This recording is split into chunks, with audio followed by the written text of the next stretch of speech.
শুরু করছি আজকে এই ফুড এসআই স্পেশাল ম্যাথসের মক টেস্ট বা প্র্যাকটিস সেট যেটা বলবে 2 নম্বর। আমরা আগের সেটটা অলরেডি করে ফেলেছি, এবার আজকে 2 নম্বরটা করব, ঠিক আছে?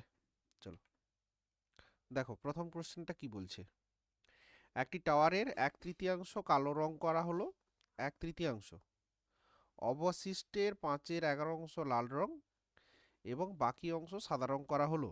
সাদা অংশ 40 ফুট হলে টাওয়ারটির উচ্চতা কত? শোনো, টোটাল তোমার যেটা ছিল তার 1/3 হয়েছে কালো রং, তাই তো?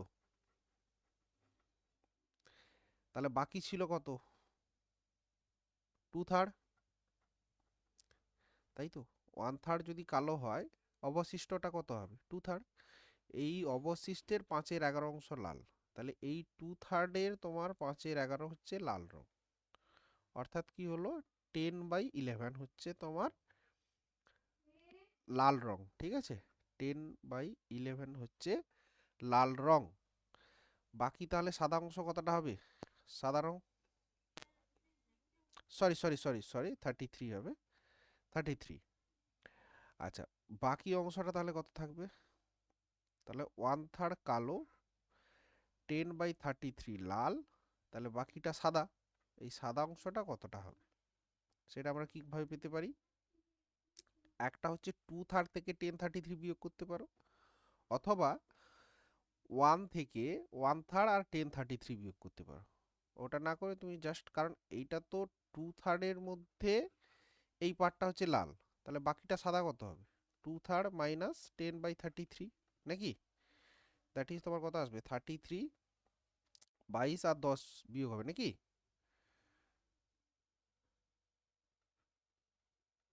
11, তাই তো? সরি 12 হবে না, 12 হবে। এই পার্টটা হচ্ছে তোমার সাদা রং হবে, হবে কি না? এটা হবে কি হবে না? বাস। এইটা তোমার কি বলছে, সাদা অংশটা 40 ফুট, তাহলে টাওয়ারটির উচ্চতা কত?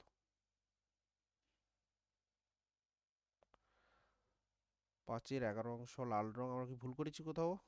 1/3 কালো রং, 2/3 বাকি, 2/3 এর 5/11, ঠিক আছে? তাহলে বাকি রইল 2/3 মাইনাস 1033, 33, 22।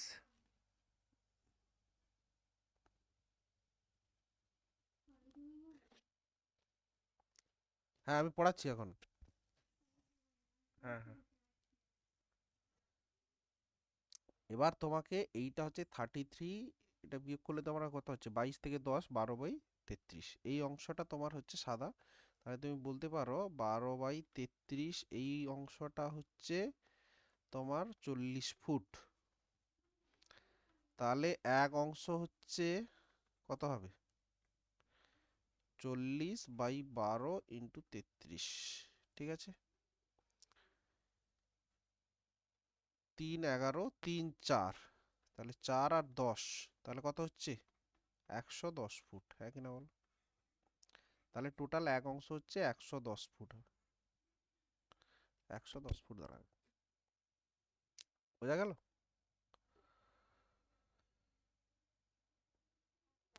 সবার বোঝা গেছে?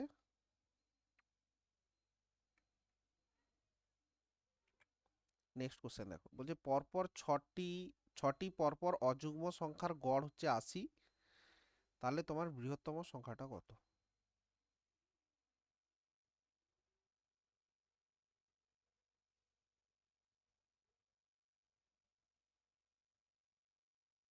কিভাবে করতে পারি আমরা এটা?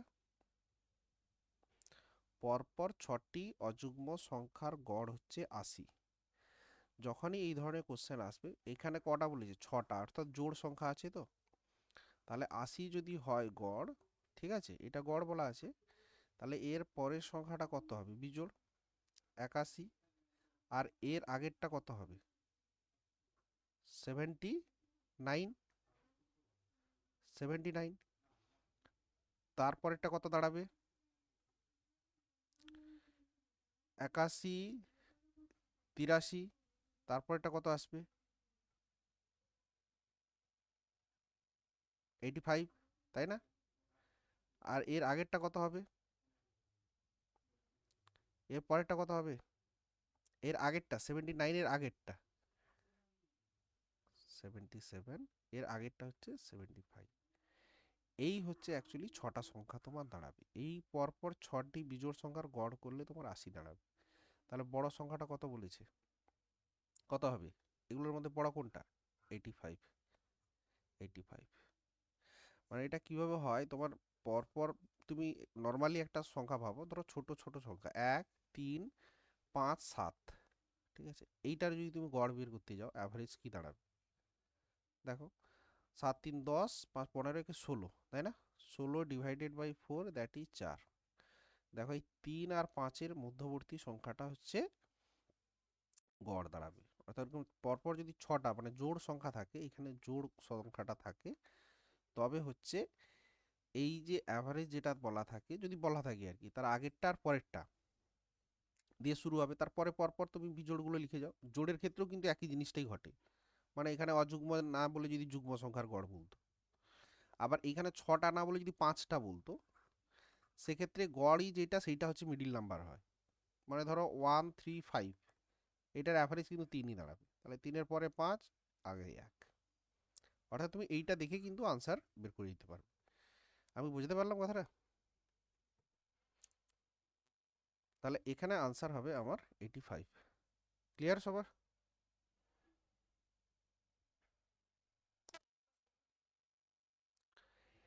পরপর যখন থাকবে অযুগ্ম সংখ্যা, অর্থাৎ অযুগ্ম মানে কি? বিজোড় সংখ্যা, তাই তো? অযুগ্ম মানে তো বিজোড় সংখ্যা। আমি যেটা বলতে চাইছি, 1 3 5 7, এখানে কটা আছে বিজোড় সংখ্যা? 4টা। তাহলে এইটার গড় কি হবে? মাঝের দুটা যোগ করে 2 দিয়ে ভাগ করতে হয়, অর্থাৎ 4। বা তুমি 4টাকে যোগ করে যখন 4 দিয়ে ভাগ করবে, অ্যাভারেজ কত হচ্ছে? এই যে 4ই হচ্ছে। তার মানে যখন আমি বলছি যে পরপর 4টে সংখ্যার গড় 4, মানে সংখ্যাগুলো কি হবে? একটা 5, একটা 7, আর এদিকে একটা হচ্ছে 3, আর এটা হচ্ছে 1। জিনিসটা বুঝতে পারলি কি? আর যদি এখানে 6টা না বলে 5টা দিত, 7টা দিত, 9টা দিত, অর্থাৎ বিজোড় 7টা পরপর অযুগ্ম সংখ্যার গড়, 9টা পরপর অযুগ্ম সংখ্যার গড়, এই ধরনের কোশ্চেন দেয়, তখন যেইটা গড় সেইটাই মিডিল নাম্বার হয়, ওই যে নাম্বার সেটটা আর কি, পরপর যখন বলে আর কি। বুঝা গেল? নেক্সট কোশ্চেন দেখো। কোশ্চেন নাম্বার 3 কি বলছে? এটার সরলতম মান কত? কথা হবে বলা দেখি, এটা আমি কিন্তু করিয়েছি তোমাদেরকে। আহ, যে নাম্বার সিস্টেমের সেটটা করানো হয়েছিল তাতে কিন্তু আমি করিয়েছি। এই ধরনের যখন অঙ্ক দিবে, আমি কি বলেছিলাম যে এখানে ইউনিট ডিজিট 7 আছে, এখানে 9 আছে, এখানে 5 আছে, তাই তো? 7 স্কোয়ার কত হয়? 49, বিয়োগ, আর 9 আর 5 কত হয় গুণ করলে? 9 5-এ 45, বিয়োগ করলে কত দাঁড়াবে? 49 থেকে 45 বিয়োগ করলে 4। Answer will be 4। আর কিছু করা দরকার নেই। মনে পড়ছে করানো হয়েছিল? আর আদারওয়াইজ এটা করার পদ্ধতি কি হয়? 4 5 6 7 হোল স্কোয়ার মাইনাস এই যে পার্টটা দেওয়া আছে, এই পার্টটাকে তুমি এভাবে লিখতে পারো, অর্থাৎ 4 5 6 7 প্লাস 2, লেখা যায় তো? আর বাকিটা 4 5 6 5 যেটা, তাহলে 4 5 6 7 মাইনাস 2 লেখা যায়। এটা মানে কি? এ প্লাস বি, এ মাইনাস বি, অর্থাৎ এইটাকে লেখা যাবে 4 5 6 7 হোল স্কোয়ার মাইনাস 2 স্কোয়ার, ঠিক আছে?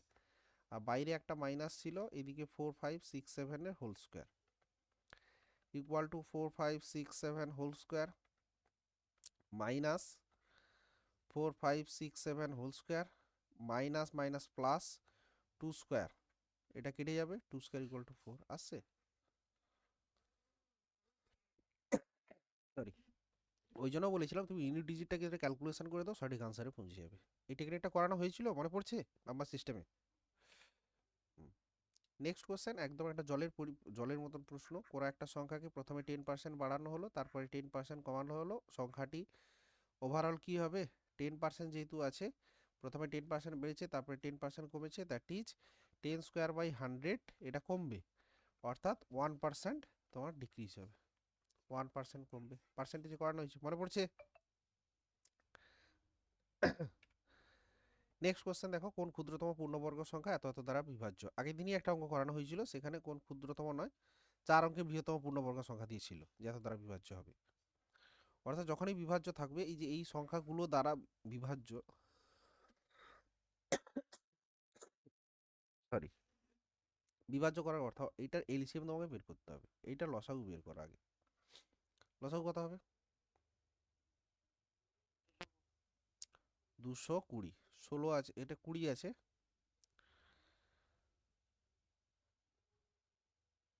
না 220 কি করে হচ্ছে?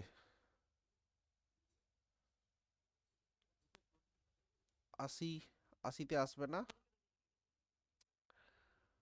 160-এ আসবে না, 240-ই আসবে। এলসিএম করো, দেখবে 240-ই পাবে। অর্থাৎ কোন ক্ষুদ্রতম পূর্ণবর্গ সংখ্যা এই তথ্য দ্বারা বিভাজ্য, অর্থাৎ 240 দ্বারা যদি বিভাজ্য পাই, তাহলে এটা আমার হয়ে যাচ্ছে, তাই কি না? এবার কথা হচ্ছে ক্ষুদ্রতম সংখ্যা, তুমি বাই অপশান দিয়েও করে দিতে পারো এখানে। কারণ ক্ষুদ্রতম যদি হয়, প্রথম কথা হচ্ছে 900 240 দিয়ে ভাগ যাচ্ছে না, যাচ্ছে কি? মানে হচ্ছে না।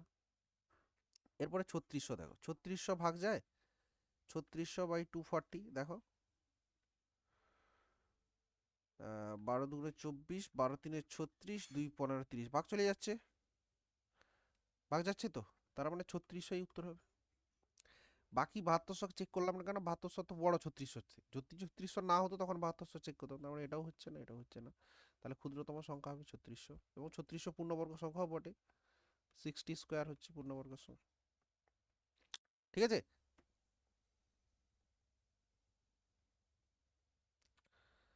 কোশ্চেন নাম্বার 6, যদি কোনো সংখ্যার বর্গের 1/2 অংশ থেকে সংখ্যাটিকে বিয়োগ করা হয়, তবে বিয়োগফল হবে 112, তাহলে সংখ্যাটির বর্গমূল কত? ভালো করে বুঝবে, সংখ্যাটার বর্গ, অর্থাৎ যদি সংখ্যাটা এক্স হয়, তার বর্গ, তার হাফ অংশ অর্থাৎ এক্স স্কোয়ার বাই 2, সেখান থেকে তোমাকে বলছে সংখ্যাটি বিয়োগ করা হয়, দ্যাট ইজ এক্স বিয়োগ, তবে বিয়োগফল হবে 112, এই তো বলেছে প্রশ্ন। এখন এটা ক্যালকুলেশন করাচ্ছে, তোমাকে অপশান টেস্টে যাওয়া সবচেয়ে বেশি বুদ্ধিমানের কাজ হবে। কিরকম করবে? তোমাকে তো সংখ্যাটি বলেনি এখানে, এখানে কিন্তু সংখ্যা নয়, সংখ্যাটার বর্গমূল, তাহলে সংখ্যাটা কি কি হতে পারে? 4 স্কোয়ার 16, 6 স্কোয়ার 36, 5 স্কোয়ার 25, 8 স্কোয়ার 64। এবার তুমি ভাবো 16 আছে, তাহলে 16-র বর্গ কত হয়? যদি আমি প্রথম অপশানটা 16 দিয়ে ধরি, তাহলে 16-র বর্গ 256, তার অর্ধেক, সেখান থেকে কত বিয়োগ হবে? সংখ্যাটা, দ্যাট ইজ 16 বিয়োগ হবে। এটা করলে 112 হচ্ছে কিনা দেখো, তাহলে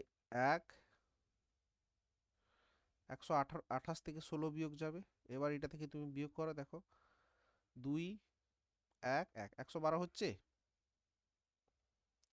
তার মানে ঠিকই আছে, তাহলে আনসার হবে 16, 16-র বর্গমূল 4, তাই উত্তর হবে 4। বুঝতে পারলে? এই ধরনের কোশ্চেন তোমাকে যখনই দ্বিঘাত সমীকরণ আসে, থ্রু অপশান টেস্ট যাও, সবচেয়ে বেটার ওয়ে। বোঝা গেছে কি যায়নি? ঠিক আছে, নেক্সট প্রশ্ন, একজন ফল বিক্রেতা 1 টাকায় 2টি লেবু ক্রয় করে 3 টাকায় 5টা লেবু বিক্রি করে, তার লাভের শতকরা হার কত? ঠিক আছে, তার মানে 2টি লেবু ক টাকায় কিনেছে? 1 টাকাতে, আর 5টা বিক্রি করেছে কত টাকায়? 3 টাকায়।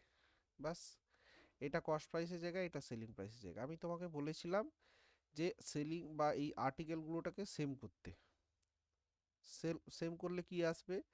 এটার সঙ্গে তোমাকে 5 দিয়ে গুণ করতে হবে, এটার সঙ্গে তোমাকে 2 দিয়ে গুণ করতে হবে, তাহলে 5 দিয়ে যখনই গুণ করছি, এটা 10টা লেবু হয়ে যাচ্ছে, আর এটা হচ্ছে 5 টাকা, অর্থাৎ 10টা লেবুর দাম 5 টাকা কিনেছে। আবার এখানে যখন 2 দিয়ে গুণ করছি, 10টি লেবু কত টাকায় বিক্রি করছে? 6 টাকায়, তাই তো? তার মানে 10টা লেবু 5 টাকায় কিনেছে, 10টা লেবু বিক্রি করছে 6 টাকায়, তাহলে লাভ হচ্ছে কত টাকা? হচ্ছে 1 টাকা লাভ হচ্ছে। তাহলে 1 লাভ হচ্ছে কততে? 5-এ, 1-এর 5 মানে 20%, তাহলে প্রফিট কত হবে? লাভের শতকরা হার হবে কত? 20%। বোঝা গেল? আর আদারওয়াইজ কি বলেছিলাম, যে দুটির ক্ষেত্রে থাকলে 2টি লেবু 1 টাকায় কিনছে, আর 5টা লেবু 3 টাকায় বিক্রি করছে, তাই তো? তোমাকে কি বলেছিলাম? ক্রস গুণ করতে, তাই না? তাহলে 3 দুগুণে 6 আর 5 একে 5 বিয়োগ এই 5 একে 5 লাস্টটা নাও, দ্যাট ইজ 1/5 ইকুয়াল টু 20%। এভাবেও হবে। এটা আমি প্রফিট অ্যান্ড লসে কিন্তু করানো হয়েছে, অঙ্কটা মনে পড়ছে?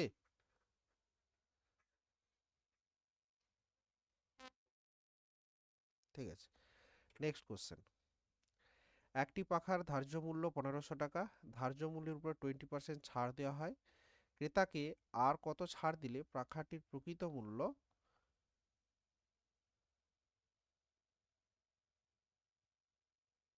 1104 টাকা পাওয়া যাবে? ঠিক আছে, অর্থাৎ প্রকৃত মূল্য মানে এখানে তোমাকে চাইছে কস্ট প্রাইস আর কি, কস্ট প্রাইস। তো 1500 টাকায় 20% মানে কত হচ্ছে? 300 টাকা। 300 টাকা, তাহলে যেতে হবে কত? 1104ই, তাই তো? তার মানে আরো কত টাকা ছাড় দিতে হবে? মানে 1500 থেকে তুমি আগে বিয়োগ করে নাও 1104, তাহলে কত টাকা হচ্ছে? 6, 9, নাকি 396 সম্ভবত, নাকি 396। এখন হচ্ছে প্রথমে তো 300 টাকা ছাড় দিয়ে দেওয়া হয়েছে, 20% ছাড় দেওয়া হলো, বলছে আর কত ছাড় দিলে পাখাটির প্রকৃত মূল্য 1104-এ যাবে। তার মানে 96 টাকা ছাড় দিতে হবে, নাকি? এবার তোমার ছাড় তো 300 টাকা দিয়ে দেওয়া হয়েছে, এখন দাম কত আছে? 1200। মানে 1500 থেকে 300 ছাড় দিয়ে দিলে কত হচ্ছে? 1200। তাহলে এখন 1200-তে তুমি 96 ছাড় দাও, ইন্টু 100 করো, তাহলে কত হচ্ছে? 0 0 কেটে গেল, 12/96, দ্যাট ইজ 8%। তাহলে কত পার্সেন্ট ডিসকাউন্ট দিতে হবে? 8%। তবে আমি এই 1104 টাকাতে পৌঁছাতে পারবো। আমি কি বোঝাতে পারলাম? আমাকে 1500 থেকে 1104-এ আসবে ডিসকাউন্ট হয়ে 300। হ্যাঁ বলো।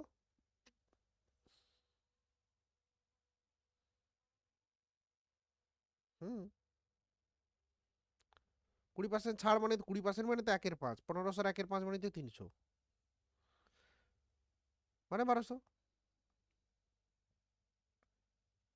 এবার 1200-র উপরে তোমাকে আরো 96 টাকা ছাড় দিতে হবে, তাহলে 96 / 1200 ইন্টু 100, 8%। সরি, বোঝা গেছে? বাকি সবাই আছো তো ক্লাসে? ঠিক আছে, এবার এখানে কি বলেছে দেখো। 15টি পুতুলের ক্রয় মূল্য যদি 35 টাকা হয়, তাহলে 39টি পুতুলের ক্রয় মূল্য কত? এই যেটা একদম বাচ্চা অঙ্ক, ঐকিক নিয়মের অঙ্ক। একটা পুতুলের ক্রয় মূল্য কত হবে? 35/15। 39টা পুতুলের ক্রয় মূল্য কত হবে? ইন্টু 39। ঠিক আছে, এবার দেখো, 5 3 15, 5 7 35, 3 13 39, 13 7 91 টাকা। তাহলে 91 টাকা হবে। ঠিক আছে, মাইকটা বন্ধ করো। তাহলে 39টা পুতুলের ক্রয় মূল্য হচ্ছে 91 টাকা, একদম বেসিক একটা বাচ্চা অঙ্ক। ঠিক আছে, নেক্সট প্রশ্ন দেখো। আচ্ছা, এটা আমরা আগের দিন করেছিলাম, তাই না? একই ধরনের ছিল বোধহয়। ঠিক আছে, এবার দেখিয়ে দিচ্ছি। একজন কৃষক বার্ষিক 15% সুদে 3600 টাকা ধার নেয়, 4 বছর শেষে 4000 টাকা এবং একটা ছাগল দিয়ে ধার শোধ করছে, তাহলে ছাগলটার দাম কত? এখন কথা হচ্ছে 4 বছর শেষে তার সুদ আসল কত দাঁড়াচ্ছে, সুদ আর আসল মিলে কত টাকা হবে? এখন 15 আর 4, 15 4-এ 60%, তাহলে 3600-এ 60% দাঁড়াবে, দ্যাট ইজ 160%, নাকি? 0 16 6 96, 9 48 57, এটা দাঁড়াচ্ছে নাকি 5760। সেখান থেকে 4000 টাকা দিয়ে দিয়েছে, তাহলে 4000 মাইনাস করে দাও, 0671 1760 ছাগলটার দাম। মানে 4000 টাকা প্লাস ছাগল, প্লাস ছাগল, তার মানে অ্যাকচুয়ালি ছাগলটা কত? 1760। তবে না, 1760 আর 4000 মিলে 5760 টাকা হবে।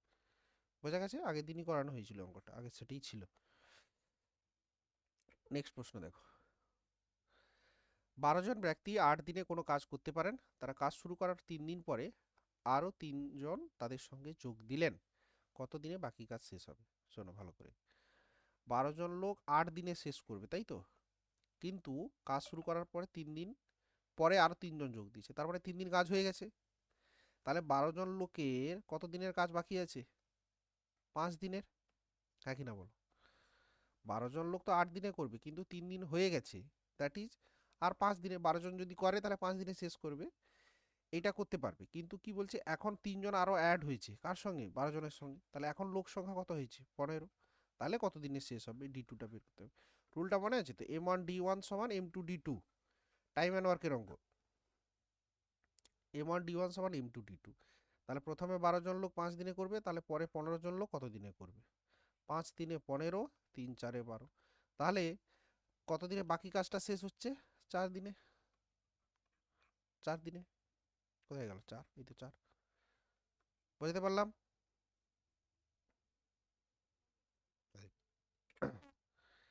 নেক্সট এবার দেখো। একজন ব্যবসায়ী 20% লাভে তার জিনিস বিক্রয় করার পর 15% লাভে বিক্রি করার সিদ্ধান্ত নেন।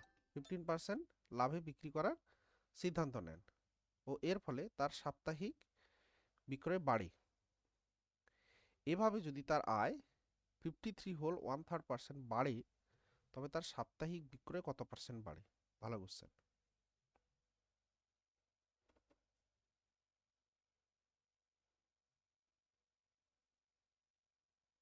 কিভাবে করবো? 20% কথার অর্থ কি? 1/5, তাই তো? অর্থাৎ একটা জিনিসের যদি দাম, যদি ক্রয় মূল্য যদি 5 টাকা হয়, সেলিং প্রাইস কত ছিল? 6 টাকা। ঠিক আছে, এটা বলেছে। আর তার যে আহ, আয়টা এই পার্সেন্টেজ বাড়ছে। ঠিক আছে, আয়টা এই পার্সেন্টেজ বাড়েছে। এখন সে কিন্তু কি বলছে, যে 15% লাভে বিক্রি করার সিদ্ধান্ত নিচ্ছে। ঠিক আছে, এর ফলে তার সাপ্তাহিক বিক্রয়টা কতটা বাড়বে? কিভাবে করতে পারি? 15% কথার অর্থ কি? 15% কথার অর্থ হচ্ছে 3/20। অর্থাৎ 20 টাকায় সে 23 টাকায় বিক্রি করবে, তাই তো? 20 টাকার জিনিসটা সে 23 টাকায় বিক্রি করবে। এখন এই কোয়ান্টিটিটা তার কি হবে? সাপ্তাহিক বিক্রয়টা কত পার্সেন্ট বাড়বে? এইটা কত বাড়বে, যার ফলে তার যে প্রফিটটা সেইটা 53 হোল 1/3% বাড়বে। মানে আগে যদি 53 হোল, মানে তুমি এটা কত বলছো?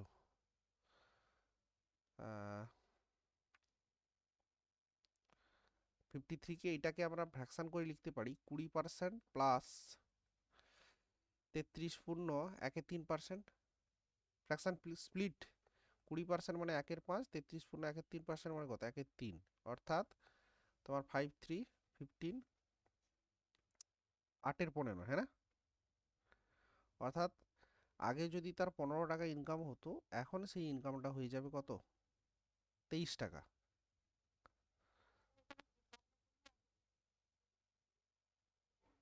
হুম, তুমি ওটা করো, একই আসবে, 8/15ই আসবে। তার মানে এইখানে যে কোয়ান্টিটিটা, অ্যাকচুয়ালি কি হয়, প্রাইসের সঙ্গে কোয়ান্টিটিটা মাল্টিপ্লাই করলেই তুমি তো সেলসের আয়টা পাবে, মানে সাপ্তাহিক যে আয়টা। আয়টা বলেছে তো, এটা আয়টা বাড়ছে।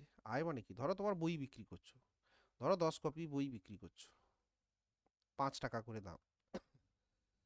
তাহলে তোমার সরি সরি তাহলে তোমার আয়টা 50 টাকা। একই রকম, প্রাইস হচ্ছে 20, এখন 15% লাভ, মানে আমি 23-এ বিক্রি করবো। এবার কথা হচ্ছে যে আয়টা আমার এই 15% লাভে বিক্রি করার ফলে আমার 53% বেড়েছে ইনকামটা। ঠিক আছে, তাহলে আমার কি হচ্ছে, সাপ্তাহিক আয়টা কত পার্সেন্ট বাড়ছে? তার মানে তুমি এইটাকে যদি রেশিওতে করো, মানে ধরো এটা এক্স, এটা ওয়াই, তার মানে 20x/15, sorry 23y equal to তোমার কত হবে? 15/23। 23 কেটে গেল, 5 3 15, 5 4 20, মানে x by y equal to হচ্ছে 3/4।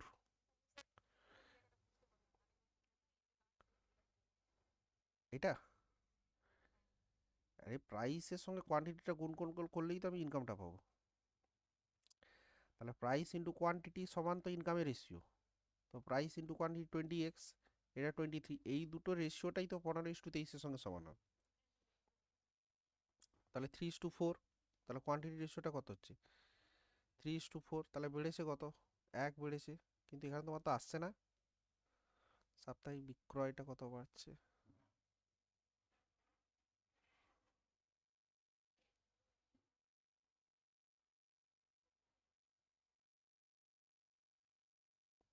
আচ্ছা ঠিক আছে, 20% লাভে তার জিনিস বিক্রয় করার পর,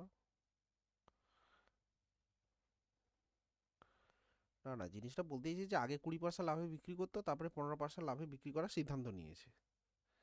মানে অ্যাকচুয়ালি লাভটা সে কমাচ্ছে, যার ফলে তো তার সেলসটা বাড়ছে।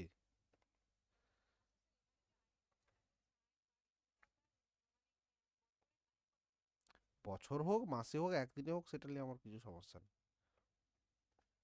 হুম। এ- কথাটা হচ্ছে আয় মানে আমার সেলস বাড়লে তো আয়টা বাড়বে, এই সেলসটা আমার কতটা বাড়ছে সেটাই তো আমার চাইছে।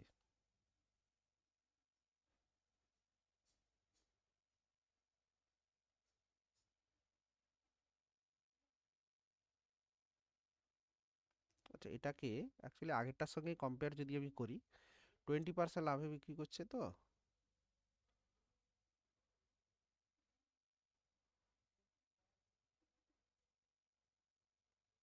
শোনো, এটাকে এইভাবে ছাড়ো। ধরো তোমার নর্মাল যদি কপি, ধরো পার কপি 100 টাকা হয় একটা জিনিস, 100 টাকা, এবং ধরো সে 100 ইউনিট জিনিস বিক্রি করছে, 100 ইউনিট, তাহলে এটা কত কস্ট প্রাইস। এবার 20% লাভ মানে কত, 120। তাহলে 120 টাকায় 100 ইউনিট বিক্রি করছে, তাহলে টোটাল সে পেলো কত, 12,000 টাকা, তাই কি না। প্রথমে যেটা 20% লাভের ক্ষেত্রে হয় আর কি, পাবে তো। আমি বলছি একটা জিনিসের কস্ট প্রাইস যদি 100 হয় এবং 100 ইউনিট বিক্রি করছে, এবার 100 টাকা জিনিসটা প্রথমে সে 120-তে বিক্রি করবে, তাহলে সে মোট কত টাকা পাবে, 120 × 100, 12,000। এই জিনিসটা বুঝতে পারলে। আচ্ছা এরপরে দাম করেছে সে 115, ঠিক আছে।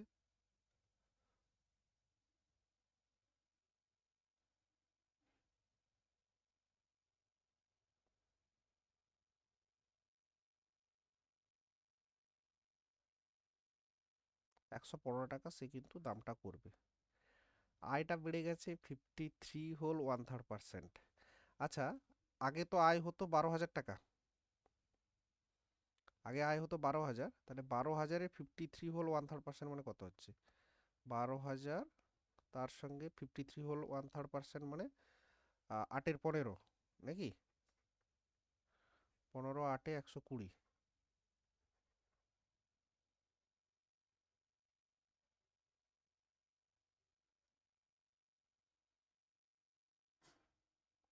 কি করে হচ্ছে 6400 কেন হচ্ছে, আচ্ছা এইটা বাড়বে, তাহলে 12,000-এর সঙ্গে 6,400 যোগ করো, 18,400 টাকা, তাই না।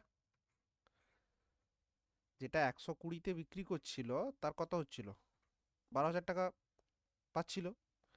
এবার আয়টা কত বেড়েছে, 53 হোল 1/3%, অর্থাৎ 12,000-এর 53 হোল 1/3% করলে কত পাচ্ছি, 6,400 টাকা। তাহলে এখন সে মোট কত পাচ্ছে, 12,000 প্লাস 6,400, দ্যাট ইজ 18,400 টাকা, তাই কি না। এবার এই 18,400 টাকা বিক্রি করছে, 18,400 পাচ্ছি, কটা বই বিক্রি করছে সেটা চাই না, কিন্তু প্রত্যেকটা বইতে 115 টাকায় বিক্রি করছে। তাহলে তুমি একে 115 দিয়ে ভাগ করো, 18,400-কে 115 দিয়ে ভাগ করো, দেখো তুমি এটাতে পাবে 160, হ্যাঁ কিনা বলো। অর্থাৎ আগে 100 ইউনিট বই বিক্রি করতো, এখন 160 ইউনিট বিক্রি করছে। তাহলে তার লাভ হচ্ছে কত? 60% হবে। এটাকে তোমাকে এইভাবে করলে তুমি আনসারটা পেয়ে যাবে। বুঝতে পারলে কি না? আমি আরেকবার বলবো।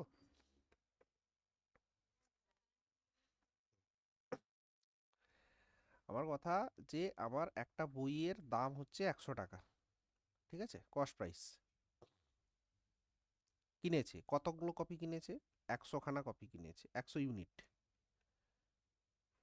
এবার যখন বিক্রি করছে সে কত টাকায় বিক্রি করছে? 120, কারণ 20% প্রফিট। তাহলে 120 টাকা প্রত্যেকটা বইয়ের দাম, 100 ইউনিটের দাম কত হবে মোট? 12,000 টাকা। হ্যাঁ কি না বল? তাহলে যখন সে 20% লাভে বিক্রি করছে, তখন কিন্তু সে 12,000 টাকা পাচ্ছে 100 ইউনিট বিক্রি করে। এবার কি বলছে?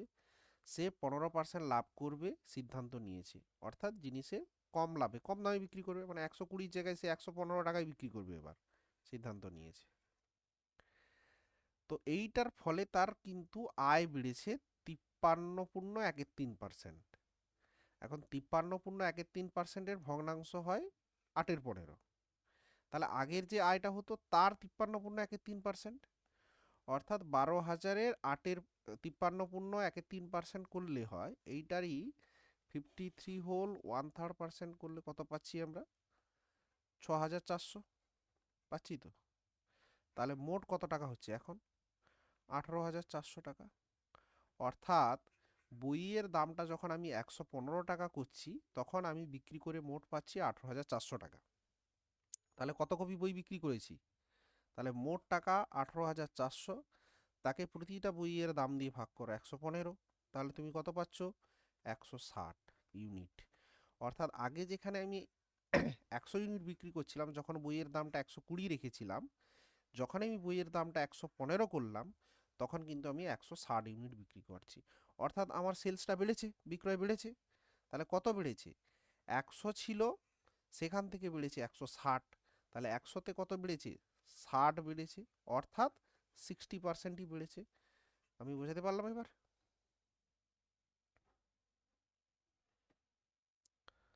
সবাই কি বুঝতে পারলে? হুম।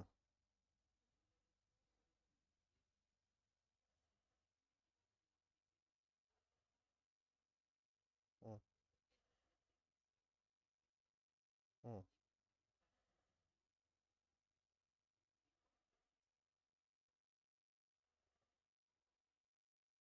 হুম।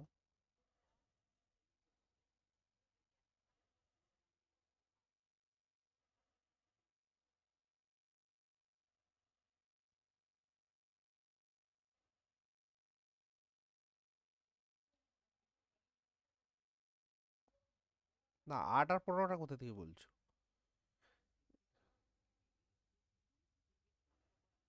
হুম।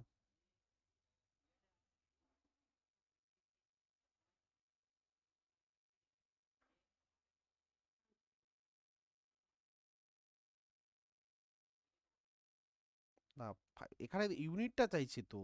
এটা আয়। আয় আর ইউনিটটা তুমি কোথায় গুলিয়ে দিচ্ছ? তুমি তো 5%-এর সঙ্গে আয়েরটা সঙ্গে করলে, তাহলে ইউনিটটা পাবে কোত্থেকে? তোমার আনসার এসে যাচ্ছে, ওইটাতে আসবে না, কিন্তু ওটা সঠিক পদ্ধতি হচ্ছে না।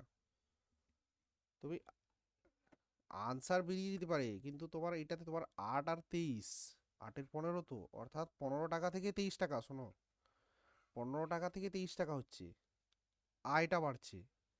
আর তোমার বইয়ের যে ডিসকাউন্টটা, সেটা 5% তোমার ডিসকাউন্ট হয়েছে। তো এই 5%টা তুমি কার সঙ্গে কম্পেয়ার করবে? ইউনিট তো কোথাও বলা নেই। আমার কথাটা বুঝতে পারছো কি? তুমি এটা কার সঙ্গে কম্পেয়ার করবে? 5%টা কম্পেয়ার করার তোমার তো জায়গা নেই এখানে।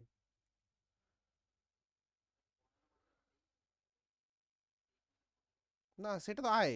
এটা তো আয়, তুমি আয়ের সঙ্গে ইউনিট কি করে সমান করবে? এটা হচ্ছে না, ভুল ভুল ম্যাচিং হয়ে যাচ্ছে। আমি বোধহয় ক্লিয়ার করতে পারলাম কি তোমাকে? ওটা আয়ের সঙ্গে তুমি ইউনিটটাকে জুড়ে দিচ্ছ, একই একই সঙ্গে করে দিচ্ছ, ওটা একই নয়, দুটো আলাদা জিনিস, দুটো আলাদা প্যারামিটার। কারণ তোমার প্রাইসের সঙ্গে কোয়ান্টিটি মাল্টিপ্লাই হয়ে ইনকাম আসে। তো তুমি এই কোয়ান্টিটি জিনিসটাই তো মিসম্যাচ। তো তুমি কম্পেয়ার করবে কার সঙ্গে? এটা তো কিছু বলার নেই এক্ষেত্রে। তোমাকে এটা না বের করলে তুমি বের করতে পারবে না। কথাটা বুঝতে পারলে? নেক্সট 13 দেখো। আগেরটা কারো কোনো সমস্যা থাকলো কি?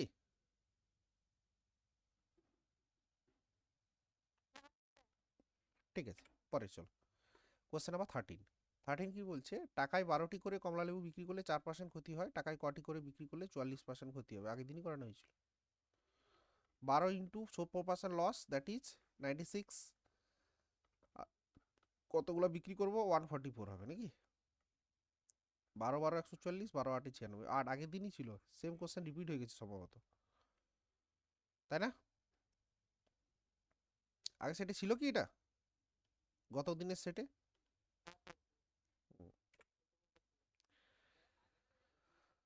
হ্যাঁ, বলো।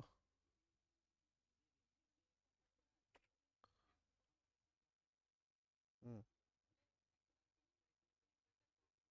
হুম।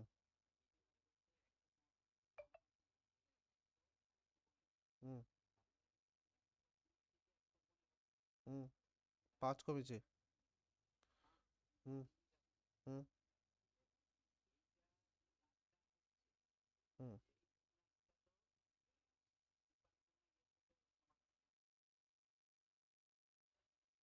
হুম। সমানটা কি করে? তুমি ইউনিটটা কোথায় আমার? আমাকে ইউনিটটা বোঝো। আগে আগে কত ইউনিট ছিল, এখন ইউনিটটা পাচ্ছ কি করে? তুমি কম্পেয়ারটা করবে কি করে? মানে তুমি এই যে 60% করবে, আগের ইউনিটটা কোথায়? আমার ইউনিটটা দরকার তো। আমার কোয়ান্টিটিটা কোথায়, আগের কোয়ান্টিটিটা কত ছিল সেটা আমি পাচ্ছি কি করে? আমার তো প্রাইসটা আমি বুঝতে পেরেছি, তুমি যেটা বলছো ধরো 120 ছিল 115, আমার 5 কমেছে। ইউনিট হোক যাই হোক, ইউনিট হোক নাই হোক, আরে বাবা শোনো গো জিনিসটা, সাপ্তাহিক বিক্রয় বাড়ে মানে কি, কতটা পরিমাণ তার সেলস বাড়ছে, কোয়ান্টিটিটা চাইছে কতটা বাড়ছে তার সেলস। এখানে কোয়ান্টিটিটা চাইছে, পার্সেন্টেজে চাইছে তাই তুমি বলতে পারো, কিন্তু কোয়ান্টিটিটা কতটা, আগে কোয়ান্টিটি ধরো এক্স ছিল এখন ওয়াই হয়েছে, সেই আগের এক্সটা কত সেটা কার সঙ্গে কম্পেয়ার করবে? এই আগেরটা জানলে পরে তার সাথে তো ওয়াইটার কম্পেয়ার হবে। তুমি আগেটা না জেনে তুমি করবে কি করে? তোমাকে আগে কিছু একটা ধরে নিতে হবে, তার না ধরলে পরে তুমি করতে পারবে না। যে আগে 1 ইউনিট বিক্রি হতো, কথাটা কি বলছি বুঝতে পারছো? না করে তুমি করতে পারবে না, রেশিওতে আসবেই না এটা। তুমি যার সঙ্গে করছো, এই যে 8 বাড়ছে, এটা 5%, 8, 1% তুমি যাই বের করলে, এবার তারপরে কম্পেয়ারটা কার সঙ্গে করবে? আমার তো এই যে রেজাল্টটার সঙ্গে আগের রেজাল্টের, এটা তো দুটো আলাদা প্যারামিটার। এটা আয়ের পার্সেন্টেজ বলা আছে, এটা দুটো সেলিং প্রাইসের কথা বলা আছে। আমার কোয়ান্টিটিটা কোথায়? কোয়ান্টিটি তোমাকে কিছু একটা ধরতে হবে, সে 1 ইউনিট ধরো, 5 ইউনিট ধরো, 3 ইউনিট ধরো, এক্স ইউনিট, এটা তুমি না ধরলে তুমি কম্পেয়ারই করতে পারবে। যেটা আমি করতে চাইছিলাম আগে যে হিসাবে, সেইটাতে করলে তুমি করতে পারতে, কিন্তু ওই হিসাবে অঙ্কটা দেয়নি।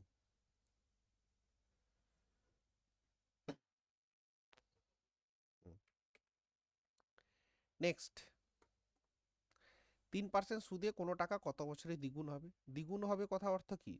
যদি 1 টাকা প্রিন্সিপাল হয়, তাহলে অ্যামাউন্ট কত হবে?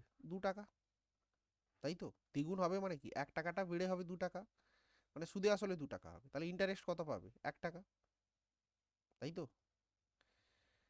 ইন্টারেস্ট কত পাবে? 1 টাকা পাবে তো। আর রেট অফ ইন্টারেস্ট হচ্ছে 3%, বলছে টাইমটা কত হবে? কি করে পাবো?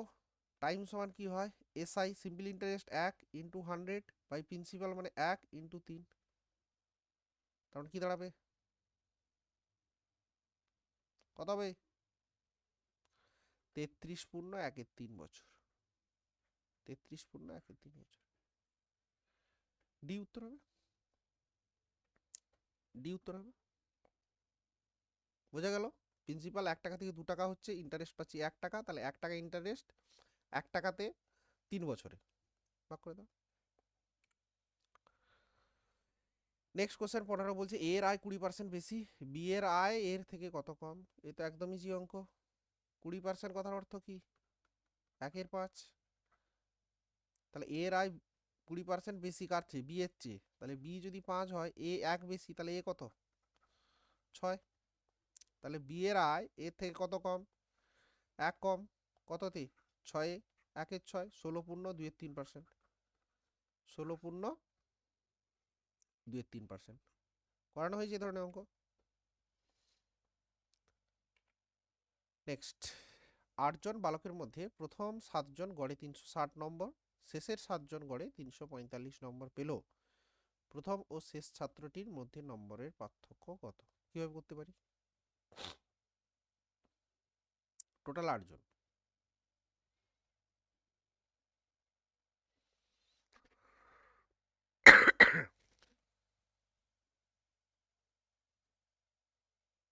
প্রথম 7 জনের গড় হচ্ছে 360, আর বাকি শেষের 7 জনের হচ্ছে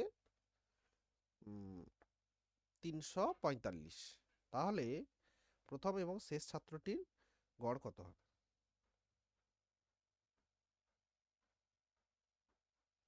এটা এইভাবে করতে পারো, দুটো গুণ করে বিয়োগ করে দিলে আনসার পেয়ে যাবে। কারণ তোমার প্রথম 7 জনের গড়, তো এই প্রথম 7 জনের মোট নম্বর কত? এটার মোট নম্বর কত দাঁড়াবে? 360 ইন্টু 7, 2520। সরি, 2520। আবার শেষ 7 জনের মোট নম্বর কত হবে? এইটার ক্ষেত্রে মোট কত?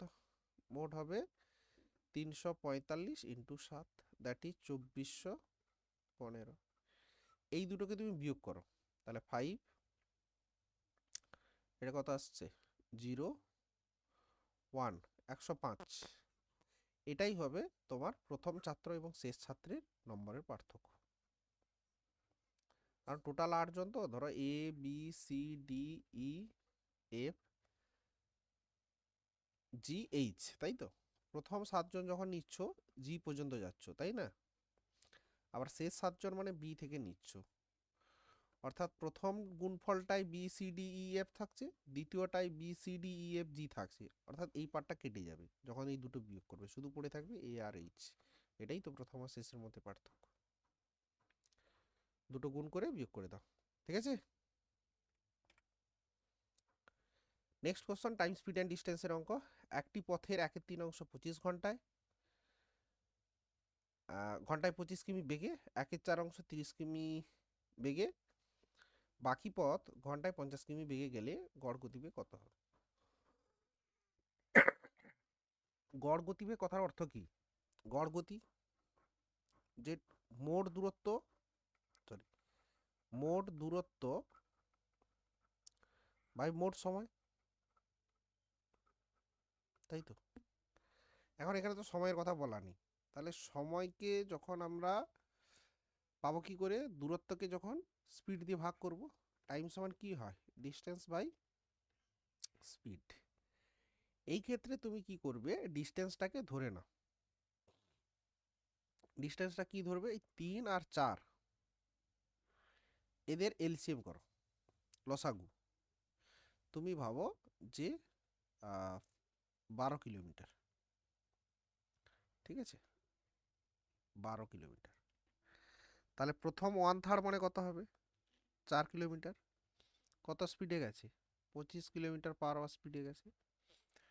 তারপরে 1/4, 12 1/4 মানে 3 কিলোমিটার। সরি, এটা গেছে কত স্পিডে? 30 কিলোমিটার/আওয়ার স্পিডে, ঠিক আছে? আর বাকি রইল রেস্ট পার্টটা, তাহলে 4 আর 3 7, বাকি রইল 5 কিলোমিটার, তাই তো? এটা হচ্ছে 50 কিলোমিটার/আওয়ার বেগে। শোনো, এবার তুমি কি করবে? টোটাল ডিস্টেন্সটা, তার মানে 12, 4 3 7 5 12, আর টাইমটা কি হবে? এই ডিস্টেন্স বাই 25। দেখো তুমি যখন 40কে 25 দিয়ে ভাগ করতে যাবে, ভগ্নাংশ চলে আসতেছে, বা 3কে 30 দিয়ে ভাগ করবে, ভগ্নাংশ চলে আসতেছে। তো এই ভগ্নাংশটাকে রিমুভ করার জন্য তুমি এটাকে সবচেয়ে বেটার ওয়ে হবে, তুমি এটাকে ভাবো 400, এটাকে ভাবো 300, আর এটাকে ভাবো 500, আর তখন তাহলে এটা হয়ে যাবে 1200। তাহলে টোটাল দূরত্ব 1200। নিচে প্রথমে 400 গেছে 25 স্পিডে, ভাগ করো 25, তারপরে 300 গেছে 30 স্পিডে, তারপরে 500 গেছে 50 স্পিড। ব্যাস, ক্যালকুলেশন চালাও, পেয়ে যাবে 1200। দেখো এটা তোমার সহজেই কেটে যাবে। 25 16তে 400 হয় না? 16 ঘন্টা, তারপরে 10 ঘন্টা, তারপরেরটাও 10 ঘন্টা, তাই না? তাহলে 10 10 20 আর 16 মানে 26, সরি 36। 36 হচ্ছে। তাহলে 12 3 36 মানে 100/3, that is 33.13 kilometre per hour. ঘন্টায় 33.13 কিলোমিটার। বোঝাতে পারলাম?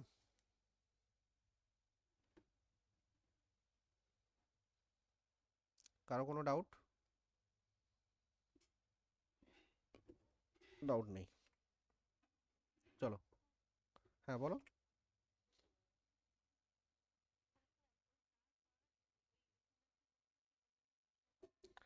যেহেতু এই যে 1/3 অংশ 1/4 অংশ আছে, তুমি এই হরগুলোর লসাগু করো, ওটাই ভাবো টোটাল ডিস্টেন্স। মানে 4 আর 3 লসাগু কত? 12। আমি ধরে নিলাম 12 কিলোমিটার রাস্তা, মোট রাস্তাটা গেছে 12 কিলোমিটার। তাহলে 12 কিলোমিটারের 1/3 মানে কত? 4 কিলোমিটার গেছে 25 স্পিডে, কারণ বলাই আছে 25 কিলোমিটার পার আওয়ার স্পিডে।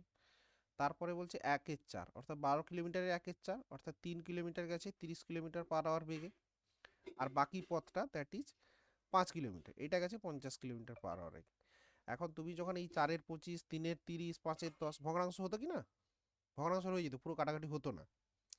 তাই জন্য আমি কি করলাম, 400, 300, 500 করলাম। তাহলে মোট ডিস্টেন্স কত হবে? 1200।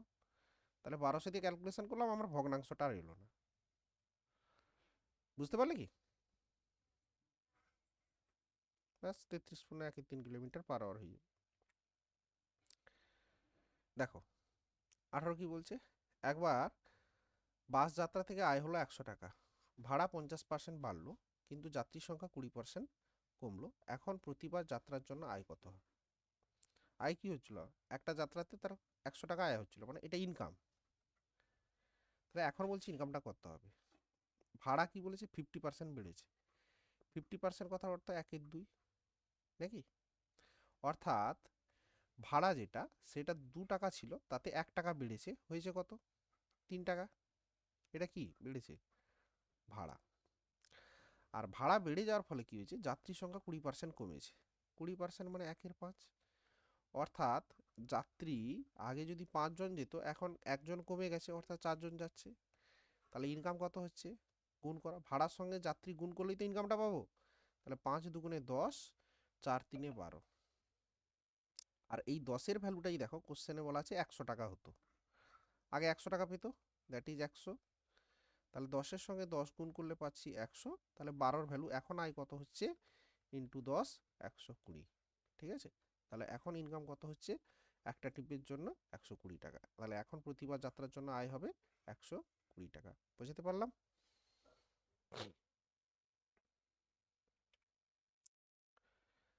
তামা দস্তা টিনের একটা সংকর ধাতুতে 40% তামা, 45% দস্তা আছে।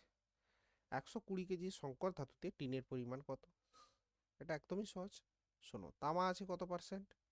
40%। দস্তা আছে কত? 45%। তাহলে স্যার টিন কত আছে? টিন কত পার্সেন্ট? 40, 40, 80, 85। তাহলে টিন নিশ্চয়ই 15% থাকবে, তাই তো? 15%। তাহলে 120 কেজিতে টিনের পরিমাণ, দ্যাট ইজ 120-র 15%, দ্যাট ইজ 3-এর 20, নাকি?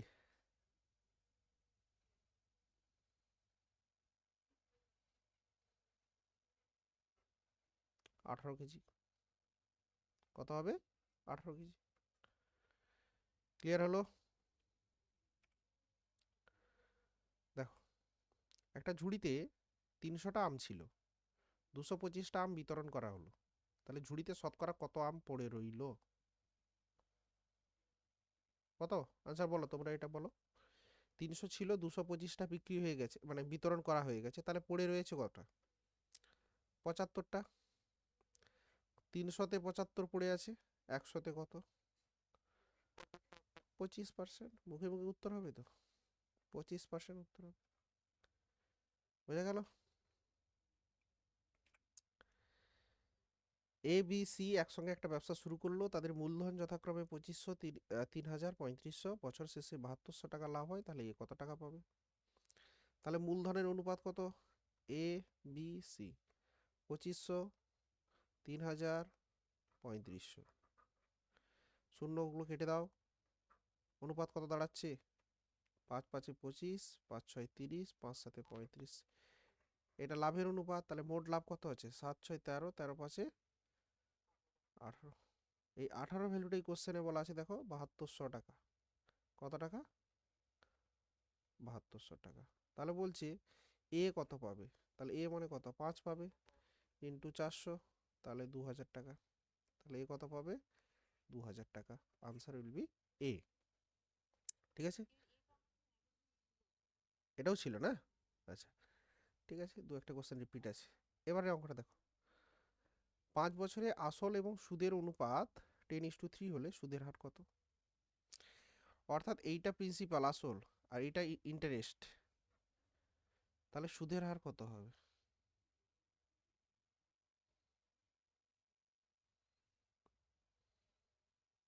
তাহলে 3 টাকা আমার সুদ পাচ্ছে কততে? 10 টাকাতে।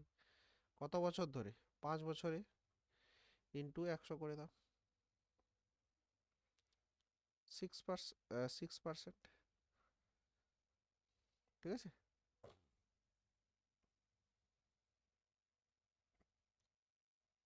বুঝতে পারলে না? 5 বছরে আসল এবং সুদের অনুপাত মানে 10 টাকায় সে 3 টাকা সুদ পাচ্ছে। 10 টাকায় 3 টাকা সে সুদ পাচ্ছে, মোট কত পার্সেন্ট হচ্ছে তুমি বের করে নাও, এখান থেকে 30% পাবে। তাহলে 30% কম্বাইন্ড ফর্ম মানে 5 আর 6 হলে তবেই 30 আসে, 36% হবে। অথবা ওই যে রুলটা ছিল, আর সমান কি হচ্ছে, SI into 100 divided by P into T. এটা থেকেও তুমি পেয়ে যাবে। এসআই হচ্ছে 3 ইন্টু 100, প্রিন্সিপাল 10 টাইম 5, ক্যালকুলেশন করে পেলাম 6%। ঠিক আছে, এবার কি বলছে, অর্ধবৃত্তাকার একটা পার্ক বেড়া দিয়ে ঘিরতে 90 মিটার লম্বা একটা বেড়া লাগে। প্রতি বর্গ মিটারে 4 টাকা হিসাবে পার্কটিতে পাথরের নুড়ি ফেলতে কত খরচ হবে? অর্ধবৃত্তাকার পার্ক মানে পুরো বৃত্ত নয় এরকম।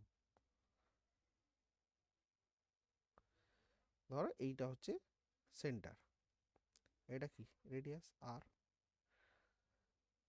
তাই কি না? তো এইখানের পরিসীমাটা বলে দিয়েছে 90 মিটার। 90 মিটার বেড়া লাগে মানে কি, পুরোটা ঘিরতে তার 90 মিটার বেড়া লাগে। তাহলে এটা, এইটার পুরো পরিসীমাটা কত হবে? পুরো বৃত্ত হলে 2 পাই আর হয়, আর সিঙ্গেল বৃত্ত হলে শুধুমাত্র পাই আর প্লাস 2 আর সমান কত হবে? 90। এটা হবে তো? অর্ধবৃত্তের অর্ধবৃত্তের পরিসীমাটা মনে রাখবে, পরিসীমা পাই আর প্লাস 2 আর। ঠিক আছে, এটা সমানই 90 মিটার। আর কমন নিলে পাই প্লাস 2, পাই মানে 22/7 প্লাস 2 সমান 90। আর ইন্টু 7 22 প্লাস 14 নাকি সমান হচ্ছে 90। তাহলে এটা ক্যালকুলেট করলে কত আসছে? 4 2 6 36 নাকি, 36/7 ইকুয়াল টু 90। আর সমান এটা পাচ্ছ, এটা ইন্টু হবে সরি। তাহলে আর সমান কত হচ্ছে 90 ইন্টু 7/36, সরি 9 4 36, 9 10 নাকি 35/2 এটা আসছে, তাই না? 35/2, এটা কি পেলাম? রেডিয়াস। এবার বলছে প্রতি বর্গমিটার 4 টাকা হিসাবে পার্কটিতে পাথরের নুড়ি ফেলতে কত খরচ হবে? না নুড়ি বলতে মাঝখানটাতে ফেলা, তো এইটার ক্ষেত্রফল কত হয়? এইটার ক্ষেত্রফল হবে, এরিয়া হবে পাই আর স্কোয়ার বাই 2। এইটা তাহলে 1 বর্গমিটারে 4 টাকা হলে এত বর্গমিটার কত হবে? ইন্টু 4 করতে হবে। দেখো তুমি পাই আর মানে কত, 35/2 এর হোল স্কোয়ার বাই 2। তাহলে কস্ট, টোটাল কস্ট কত হবে বা টোটাল খরচ? পাই মানে লিখো 22/7, নিচে একটা 2 ছিল অলরেডি, উপরে 2 আর 35 লিখো হোল স্কোয়ার মানে, নিচে 4 লিখো ইন্টু 4। ঠিক আছে, বাস কেটে দাও, 4 4 কেটে গেল, 7 5 35, 2 11 22। ঠিক আছে, আচ্ছা 35 5 কত হচ্ছে 11 ইন্টু 17, 175 নাকি? তো এটা মাল্টিপ্লাই করো, 5 7 5 12 ক্যারি 1 7 একে 8 একে 9 1 1925 নাকি 1925 বুঝতে কার কার অসুবিধা হলো? এটা মেনসুরেশন মানে 2D মেনসুরেশনের কোশ্চেন। অর্ধবৃত্তের পরিসীমা দেওয়া আছে, সেখান থেকে আমরা ক্ষেত্রফল বের করবো, যেটা বেরোবে তার সঙ্গে 4 গুণ করে দেবো, তাই তো? বোঝা কি গেল?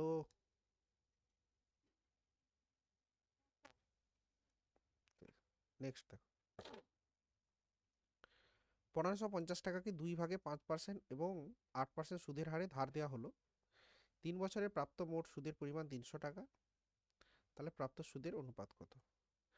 আচ্ছা, 3 বছরে যদি 300 টাকা হয়, তাহলে 1 বছরে কত সুদ?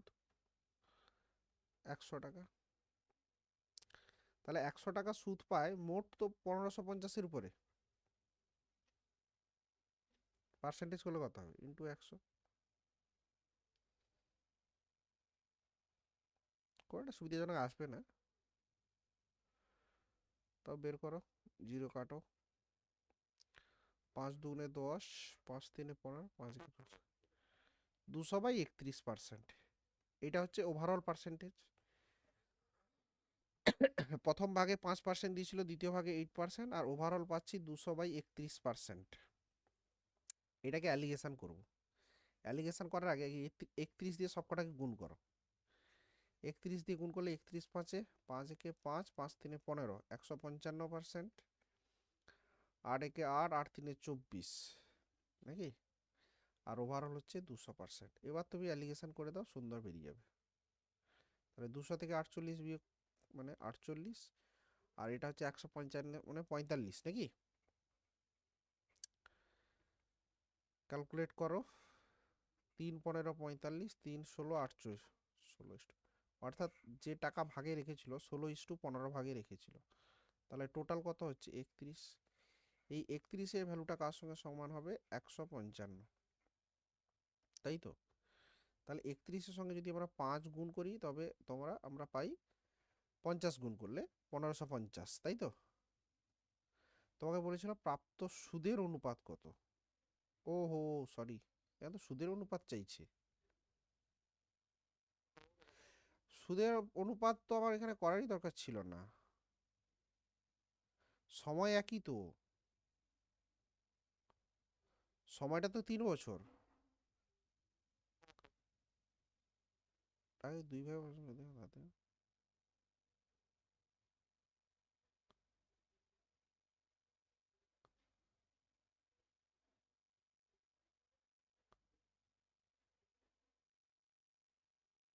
5 3-এ 15, না 16:15, এটা তো এত ভাগে টাকাটা রেখেছিল। প্রাপ্ত সুদের অনুপাত, প্রিন্সিপাল আলাদা। আচ্ছা, এখানে তোমার কত হচ্ছিল দেখো, প্রথম পার্টটাতে কত টাকা রেখেছিল, মানে 5%-এর জায়গায় কত টাকা রেখেছিল? 16 5-এ 80 নাকি 800। তাহলে 15 5-এ 75, 750 টাকা রেখেছিল। মানে দুটো প্রিন্সিপাল, একটা হচ্ছে 800 টাকা একটা ভাগে রেখেছিল, একটা ভাগে 750। তো 5% একটাতে রেট ছিল, একটাতে 8% ছিল। তো 800 টাকার 5% মানে কত হচ্ছে? 40। আর এইটার 750 টাকার 8% মানে কত হচ্ছে? 750 টাকার 8%,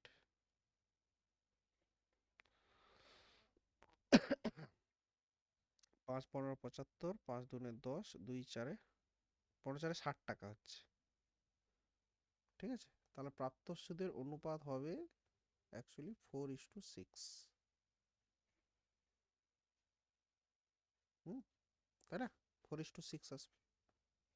অপশানে নেই, কোশ্চেন কিছু একটা মিস্টেক আছে আমার যা মনে হচ্ছে।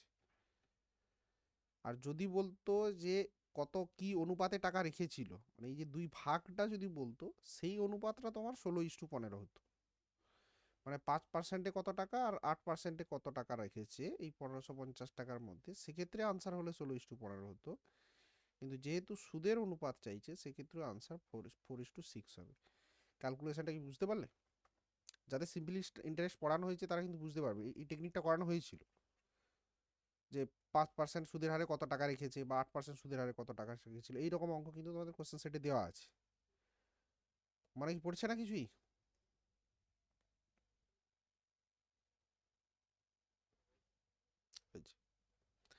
আমার মনে হচ্ছে এখানে এটা সুদের অনুপাত চায়নি, যেহেতু 16:15টা আছে, মানে এই যে 5% আর 8%-এ কত টাকা কি অনুপাতে টাকাটা রেখেছে, মানে 1550 টাকা আর কি। আর যদি সুদেরই অনুপাত হয় সেক্ষেত্রে আনসার 4:6 হবে। সবাই বুঝতে পেরেছো জিনিসটা?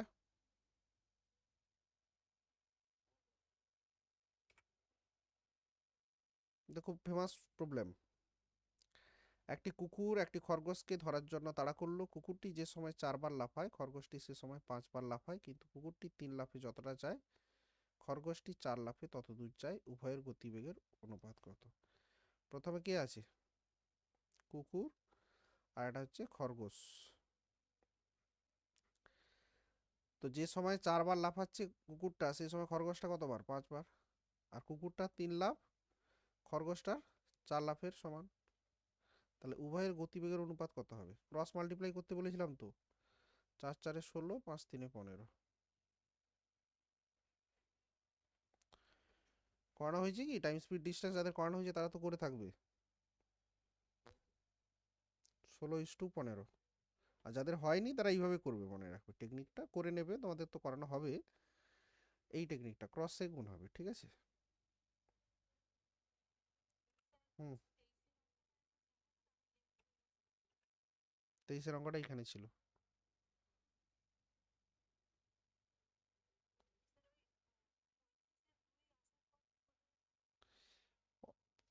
অর্ধবৃত্তাকার অর্থাৎ অর্ধবৃত্তের ক্ষেত্রফল হচ্ছে πr²/2 হয়। তাহলে ক্ষেত্রফল এইটা পাবো। এবার 1 বর্গমিটারে 4 টাকা খরচ হচ্ছে, তাহলে এত বর্গমিটারে কত টাকা খরচ হবে, ক্যালকুলেশনটা নিজেকে করে নিতে হবে, ঠিক আছে? হ্যাঁ, আর কেউ কিছু একটা বলছিলে বোধহয়। হুম।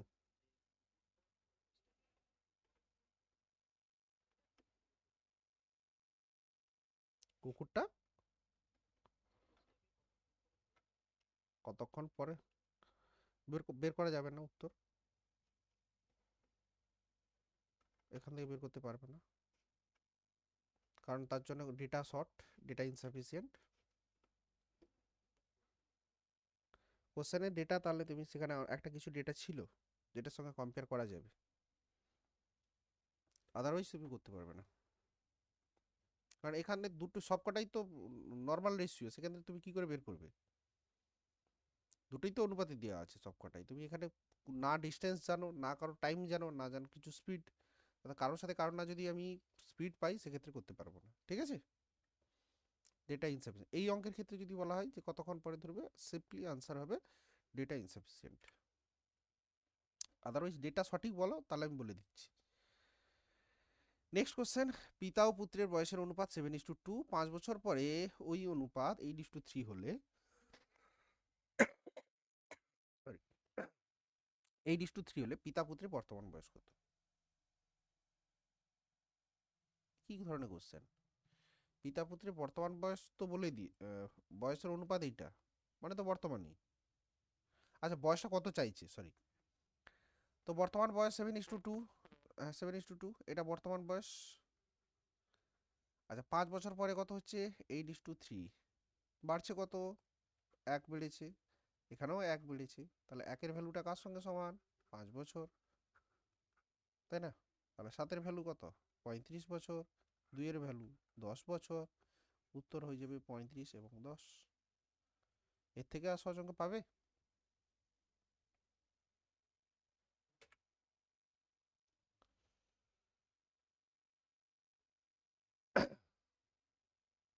দুটি সংখ্যার যোগফল 150, তাদের বিয়োগফল যোগফলের 1/5 তাহলে সংখ্যা ধরে লসাগু কত? একদম সহজ কোশ্চেন। অর্থাৎ যোগফলটা কত দেওয়া আছে? দুটো সংখ্যা যদি এ আর বি হয় তাদের যোগফল বলা আছে 150, আর দুটো সংখ্যার বিয়োগফল হবে বলছে যোগফলের 1/5, অর্থাৎ 150-এর 1/5, তারপরে কত হচ্ছে? 30। হ্যাঁ কি না বলো? আরে হবে কি হবে না? হবে। এবার বড় সংখ্যাটা কত হবে? এই যোগফল আর বিয়োগফলকে যোগ করো। 150 আর 130 তাকে 2 দিয়ে ভাগ করো। আগের দিনই আমরা সেই নৌকার অঙ্কে গিয়ে বলেছিলাম এই কথাটা। তাহলে 180কে 2 দিয়ে ভাগ করলে কত হচ্ছে? 90। তাহলে ছোট সংখ্যাটা কত হবে? 60। মনে রাখবে, যখন দুটো সংখ্যার যোগফল দুটো সংখ্যার বিয়োগফল থাকবে, বড় সংখ্যাটা সমান ওই যোগফল আর বিয়োগফলকে যোগ করে 2 দিয়ে ভাগ করবে, আর ছোট সংখ্যাটা হবে যোগফল আর বিয়োগফলকে বিয়োগ করবে, তাকে 2 দিয়ে ভাগ করবে। অর্থাৎ 150 থেকে 30 বিয়োগ করো, 120, তাকে 2 দিয়ে ভাগ করো, 60। ঠিক আছে, এই দুটো পেয়ে গেছি। এবার বলছে লসাগু কত। এ আর মানে 90 আর 60-এর লসাগু চাইছে। 120 তো 90 দুগুণে 180, 80, 180, 180। 90-এর মাল্টিপুল, প্রথম মাল্টিপুলটা 180, 60 দিয়ে ভাগ চলে যাচ্ছে মানে 180। লসাগু হয়ে গেল 180। নেক্সট, দুটি বৃত্তের ক্ষেত্রফলের অনুপাত 9:25 হলে তাদের পরিধির অনুপাত কত হবে? 3:5। তাই তো? ক্ষেত্রফল মানে কি হয়? ধরো প্রথমটা pi r1 square is to pi r2 square, মানে এটা চাইছে, সবার কত? 9:25। অনুপাতের ক্ষেত্রে পাই পাই কেটে যায়, অর্থাৎ r1 square is two r2 square সমান 9:25। তাহলে r1 ইস টু r2 সমান কত হবে? এটা বর্গমূল করলে r1 r2 পাবো, তাহলে এখানেও বর্গমূল হবে 3:5। যেটাই তোমার, এটা কি আর মানে কি? রেডিয়াস, ব্যাসার্ধ। ব্যাসার্ধ, যাই ব্যাসার্ধের অনুপাত হবে তাহি ব্যাসের অনুপাত হবে, তাহি পরিধির অনুপাত হবে, সেম হয়। তাহলে 3:5 যখন পেয়ে গেলাম, 3:5। আর যখনই দেখছো ক্ষেত্রফলের অনুপাত পরিধির অনুপাত চাইছে, ব্যাসের অনুপাত চাইছে, ব্যাসার্ধের অনুপাত চাইছে, জাস্ট স্কোয়ার রুট করে দিবি, অর্থাৎ 3:5। বোঝা গেল?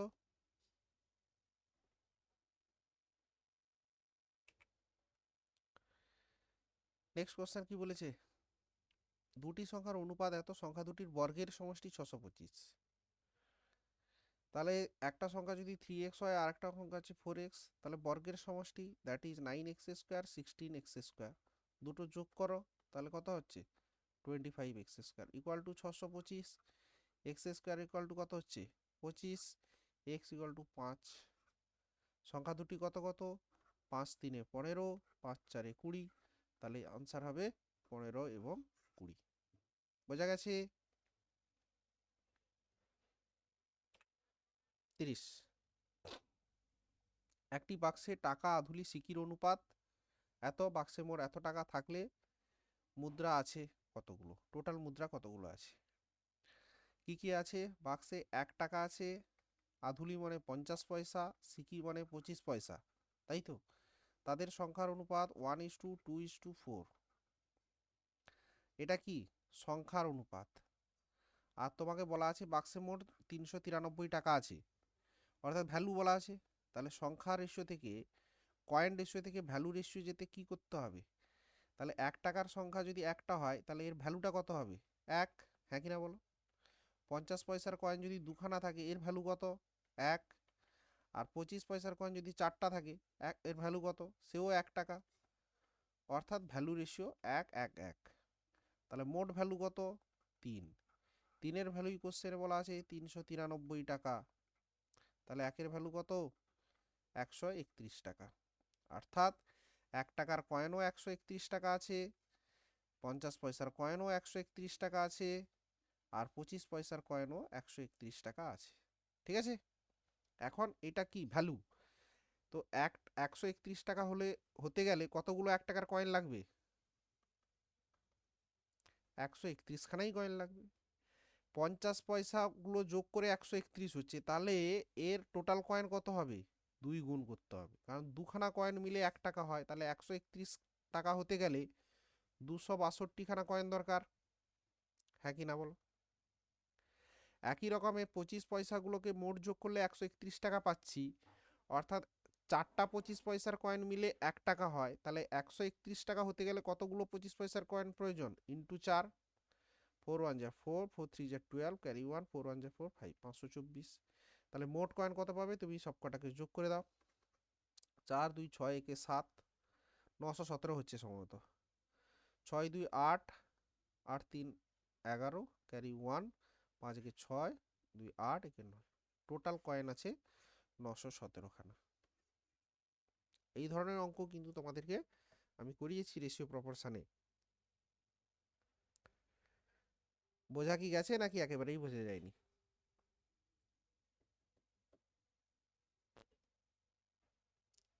কেউ বুঝতে পারোনি এরকম আছো নাকি?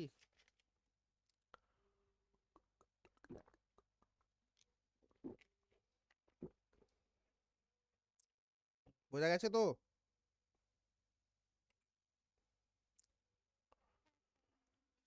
ঠিক আছে, এবার দেখো, পিতা মাতা ও তাদের 9 বছর বয়সী কন্যার বর্তমান বয়স হচ্ছে 86 বছর। অর্থাৎ বাবা মা এবং তাদের একটি কন্যা আছে যার বয়স 9 বছর, সেটা হচ্ছে মোট বয়স হচ্ছে 86 বছর। 11 বছর আগে তাদের বয়সের সমষ্টি কত ছিল? এখন শোনো, মানে ফাদার, মাদার এবং ডটার, এদের তিনজনের বয়স কত? মোট 86 বছর। এখন তার মধ্যে ডটার কত? 9। তাহলে ফাদার আর মাদারের বয়স কত এখন? 86 থেকে 9 বিয়োগ করে দাও, তাহলে কত হচ্ছে?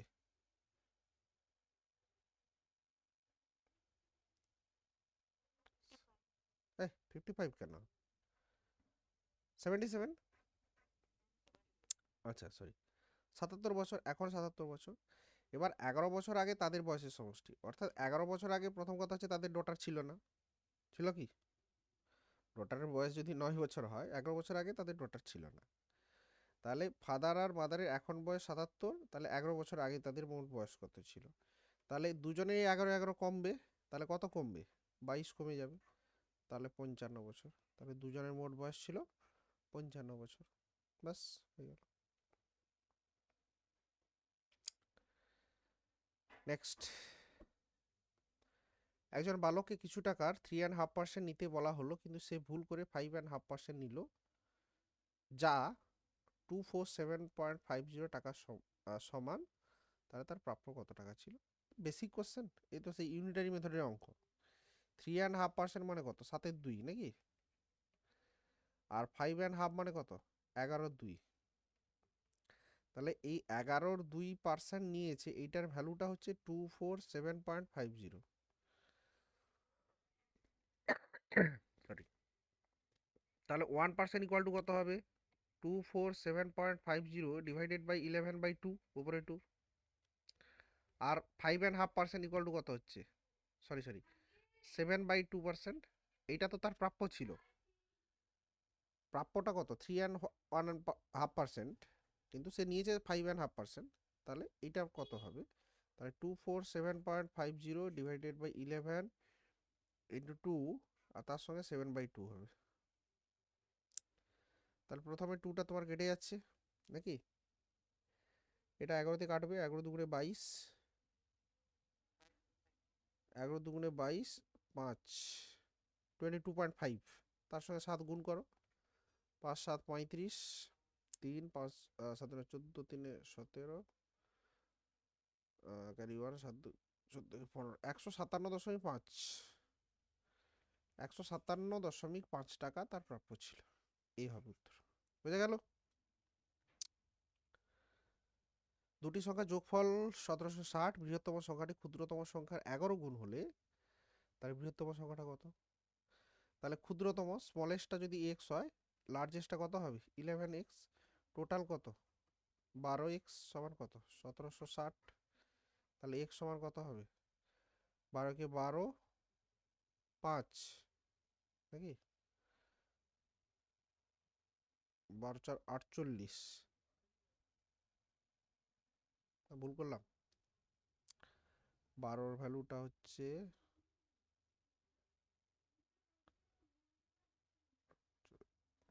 ক্যালকুলেট আসছে,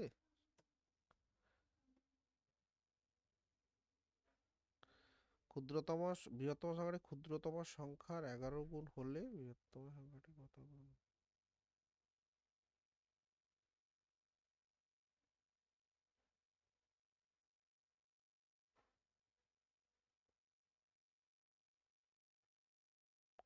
প্রথম কথা হচ্ছে এই দুটো তো অপশান হবেই না, কারণ 1760-এর চেয়ে বেশি।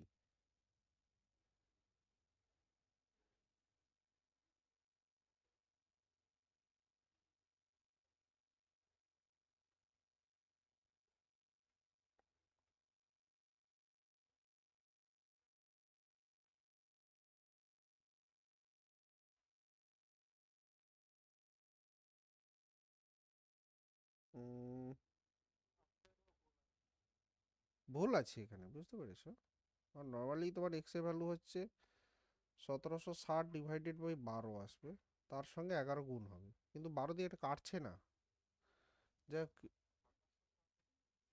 2760 আসছে। আচ্ছা দেখি, 2760 ডিভাইডেড বাই 12, 12 দুগুণে 24, 3, 12 তিনে 36, 230, তাই তো?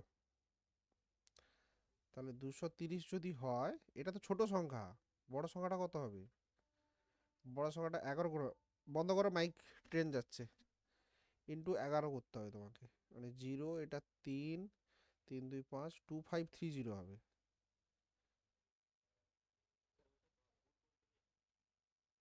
এ আর মজার জিনিস হচ্ছে মানে বড় সংখ্যাটা 2530, ছোট সংখ্যাটা 230, তাদের যোগফল তো 1760 কি করে হবে?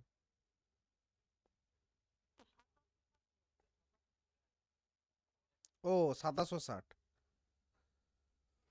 ঠিক আছে, এটাই করে দাও, এটা 2760 করো, অঙ্কের টেকনিকটা তো বুঝতে পেরে গেছো। তাহলে তোমার এখানে আনসার হবে 2530, যদি 2760 করি তাহলে আমার আনসার হচ্ছে 2530, ঠিক আছে? চাই দাও, অনেক কিছু চেঞ্জ হলে অনেক কিছু করা যাবে, অত আর চেঞ্জ করে লাভ নেই। 34 কি বলছে, একটি কাজ এ ও বি একত্রে 12 দিনে করে, সেই একই কাজ বি ও সি 15 দিনে করে, এ সি এর থেকে দুগুণ ভালো কাজ করে, বি একা কাজটা কত দিনে করবে? ঠিক আছে, তাহলে আমরা কিভাবে করতে পারি এটা? এ আর বি কত দিনে করছে? 12 দিনে। আচ্ছা, বি আর সি করছে 15 দিনে, তাহলে টোটাল কাজটা কত? 60 ইউনিট যদি হয়, তাহলে 15 4-60 ইউনিট একদিনে করে, সরি 12 5-60, আর 15 4-60, ঠিক আছে? এবার এ সি এর থেকে দুগুণ ভালো কাজ করে, অর্থাৎ সি যদি 1 ইউনিট কাজ করে, সেই সময় এ করছে 2 ইউনিট, তাই তো? যদি আমি এইখানে 2 বসাই, এখানে 1 বসাই, তাহলে এখানে 3, এখানে 3 মিলে যাচ্ছে। দেখো কি করে মিলছে, এ এবং বি 12 দিনে করে, বি এবং সি 15 দিনে করে, তাই তো? তাহলে আমি 15 আর 12 এলসিএম করলাম, 60 ইউনিট টোটাল কাজ। তাহলে একদিনে এ বি কত করে? 5 ইউনিট। আর বি আর সি করে কত? 4 ইউনিট। এখন এ সি এর থেকে দুগুণ ভালো কাজ করে, আমি বলছি যদি সি 1 ইউনিট কাজ করে, তাহলে এ অবভিয়াসলি 2 ইউনিট করবে। আমি এখানে বসিয়ে ম্যাচ করলাম, কেন ম্যাচ করালাম দেখো, এ বি তো তোমার 5 ইউনিট বলা আছে একদিনে, আর বি সি হচ্ছে একদিনে 4 ইউনিট করে। আমাদের সি যদি 2 হয়, 1 হয়, আর এ যদি 2 হয়, তাহলে বি যদি আমার এখানে হিসাব মতন 3 হতে হবে, তাহলে বি এখানেও বি কে 3 হতে হবে। দেখো 3 আর একে 4 হচ্ছে, 2 আর 3 5 মিলে যাচ্ছে। তার মানে এফিসিয়েন্সি পেয়ে গেলাম, এ এর এফিসিয়েন্সি 2 ইউনিট, বি এর এফিসিয়েন্সি 3 ইউনিট, সি এর এফিসিয়েন্সি 1 ইউনিট। এবার বলছে বি একা কাজটা কত দিনে করবে, টোটাল কাজ হচ্ছে 60 ইউনিট, তাহলে বি কত দিনে করবে? 60 ইউনিট কাজ করবে। বি ডেলি করে 3 ইউনিট, 3 দিয়ে ভাগ করো, 3 20 60, 20 দিন। বোঝা গেল? বোঝা গেছে? সরি, 34।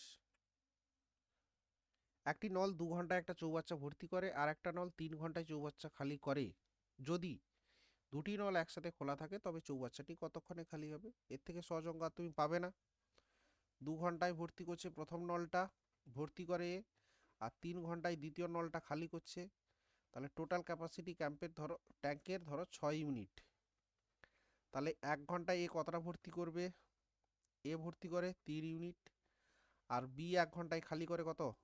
2 ইউনিট। যখন দুটোই একই সঙ্গে চলবে, তখন কি হবে? +3 এ ভর্তি করবে, বি 2 খালি করবে, তো আলটিমেটলি 1 ভর্তি হবে, 1 ইউনিট ভর্তি হবে, মানে দুটো একসঙ্গে যখন ওপেন থাকবে। তাহলে 6 ইউনিট ভর্তি হতে কত সময় লাগবে? 6/1, দ্যাট ইজ 6 আওয়ার, 6 ঘন্টা সময় লাগবে। আনসার হবে 6 ঘন্টা। পুরো, সরি সরি সরি, এটা ভুল আছে। যদি দুটি নল একসাথে খোলা থাকে, তবে চৌবাচ্চাটি কতক্ষণে খালি নয় পূর্ণ হবে? ভুল আছে কোশ্চেন, পূর্ণ হবে, ঠিক আছে? আদারওয়াইজ অঙ্কটা পসিবল নয়। দুটো একসঙ্গে যদি চলে কখনোই চৌবাচ্চাটা খালি হবে না, বরঞ্চ ভর্তি হয়ে যাবে। 6 ঘন্টা ভর্তি হবে, তারপরে জল উপচে পড়বে। বুঝতে পারলে?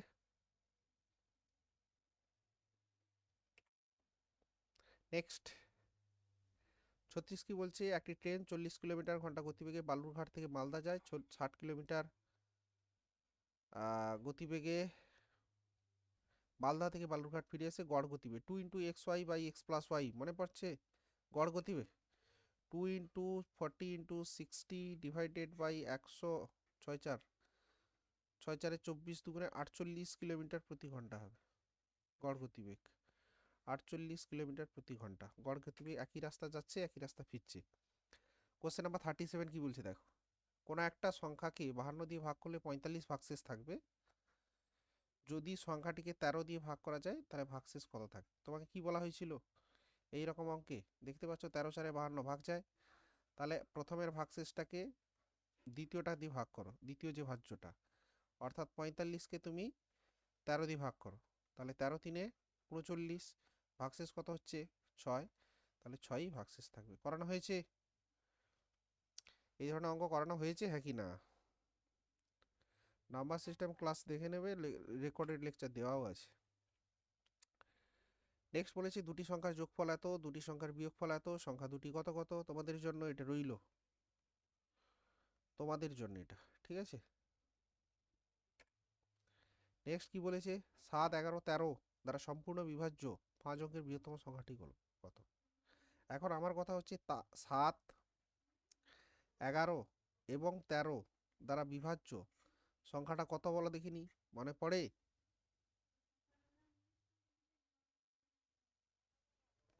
1001, তাই না? আরে 13 সাথে 91, তার সঙ্গে 11 গুণ করো না, 1 9 কে 10, ক্যারি 1 9 কে 10, 1000 হয়, মনে পড়ে? এটাও ডিভিজিবিলিটি ক্লাসে করানো হয়েছে। অর্থাৎ 1001 দিয়ে বিভাজ্য যে সংখ্যাটা হবে সেইটা কত হবে, কোন সংখ্যাটা, তাহলে কি করে পাবো?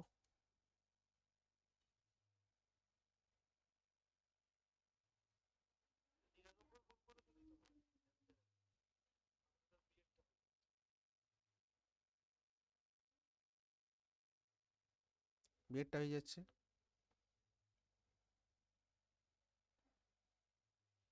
বিয়েটা কি করে হচ্ছে, হ্যাঁ বিয়েটাই হচ্ছে, এটাই হবে। 7 11 13 দ্বারা বিভাজ্য মানে 1001 দিয়ে ভাগ যাচ্ছে, এটাই হচ্ছে সবচেয়ে বড় সংখ্যা হবে, ঠিক আছে।